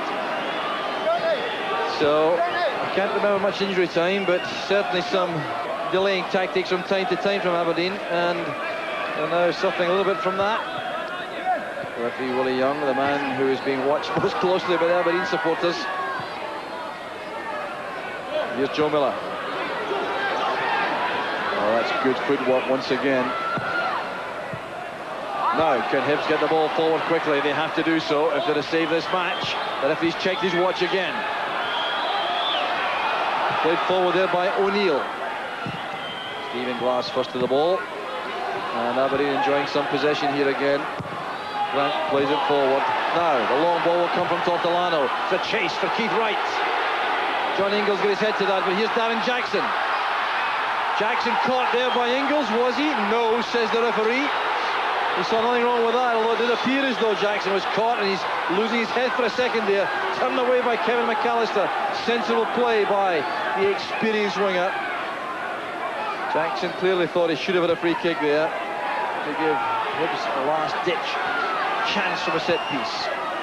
Here's Jess. Carelessness. Keith Wright picks it up with Darren Jackson. Jess trying to get back. Jackson going all the way through. Still involved there against Gary Smith. It's tough and determined this time. The free kick's been given. Will there be enough time for it to be taken? Referee Willie Young quickly on the spot. Gary Smith and Darren Jackson tangling. Can Hibs save the match from the set piece? Surely the referee won't blow before this kick is taken. He could, in the rules, he could stop the game any time. But it's a last chance, surely, for Aberdeen. Michael O'Neill, the most likely taker of this free kick. The wall being asked to retreat. O'Neill respots the ball. Jackson and Milne screening this from the goalkeeper. Dejection in the Hibs ranks. Such a fine player for Hibs. He's been so influential in the second half, Michael O'Neill, and that will disappoint him bitterly. And then also disappoint Alec Miller, the Hibs manager, who can certainly be proud of his team's fighting qualities in the second half. So Michael Watts, goal kick, and the final whistle goes. Aberdeen have made it, but it's been a scramble in the end. Joe Miller got the opening goal, a fine goal in 11 minutes from Stephen Glass's service. Then Billy Dodds was given the verdict by the near side linesman for his header on the corner kick. Kevin Harper set up the big finish for Hibs with that splendid left foot volley 2 minutes from the end. But it came too late, and referee Willie Young, who ordered off Pat McGinley in 59 minutes, was the man who was involved in so many controversial incidents, but he certainly handled the game very well indeed. Appeared to get all the main incidents absolutely right. The two keepers show mutual respect as they go off. The referee taking some abuse from the Hibs supporters, but really over the piece. Aberdeen deserved the victory, although they made it tough in the end. It was for a long period, it was a very convincing show by Aberdeen, and really they should have won more easily than the final scoreline. But all credit to Hibs, they fought back, and I felt Aberdeen's discipline just started to get a bit ragged at the end. And really, they'll be glad that the final whistle is gone. But you know, it was a tremendously courageous performance at the end by Aberdeen, but by Hibs. But all credit to Aberdeen. I felt they were deserved winners. So the man of the match and the score of the second goal, Ian Jess and Billy Dodds, are with Davy Provan. Ian, Aberdeen have won at Easter Road for the first time since 1993 tonight, but Kevin Harper's goal put you under a bit of pressure there towards the end, did it not? That's right, it was a hectic last 5 minutes. I lost the ball there in the last minute and I got a free kick, and I was panicking a wee bit, but we managed to hold out, and it's good 3 points. You hadn't played for 23 days before tonight's match. Do you think that sharpened your appetite for this one? I think so. I mean, the last game we played against Hearts was disappointing at Pittodrie, and we lost that game. And we've worked hard in training, and we're a pressing game, and we've done really well, and this is what you get for it. Billy, is the hope now that you can take this kind of form into the Scottish Cup and do the double, the cup double? Let's hope so, Davy. We're not getting carried away, but the main thing is, when they played for a few weeks and to come here and get a result, that's it's great for the club. But what about that second goal? A bit of controversy over that. You might like to describe that for us. Just a corner swung over, and I shouted to Stuart McKimmie to leave it, and he ducked it last minute. I headed it across goal. I knew it was in, but I thought the linesman wasn't going to give it. But the referee did the right thing, went and talked to him, and luckily enough, they gave us a goal. Ian, we can show you another angle of this. How did it look from where you were? No, I wasn't too sure. So I got a shout from the boss. The referee was away, sort of giving the goal kick, you know, and sort of he went over the linesman. It was fine. I mean, Billy said it was over, and that's good enough for us. Well, it's a good 3 points for Aberdeen tonight, Ian. I cannot let you go without asking you the leading question. Are you any nearer to deciding where your future lies next season? Yeah, I think so. I think so. In the next week or so, I think I'll make a decision in my future. It has to be a decision that's best for me. So I'll have a long, hard think about it. Billy, Ian's the man of the match tonight. Will you present the champagne? Yes, but I'm not telling you. Well done, lads. Cheers, man. Thank you. Thanks. Cheers. Thank you, Davey. I think that was a yes, but I'm not telling you, wasn't it? 2-1 then to Aberdeen at Easter Road tonight. Great result for them. Terrific finish as well. We'll get the thoughts of Steve Archibald and Charlie Nicholas when we come back.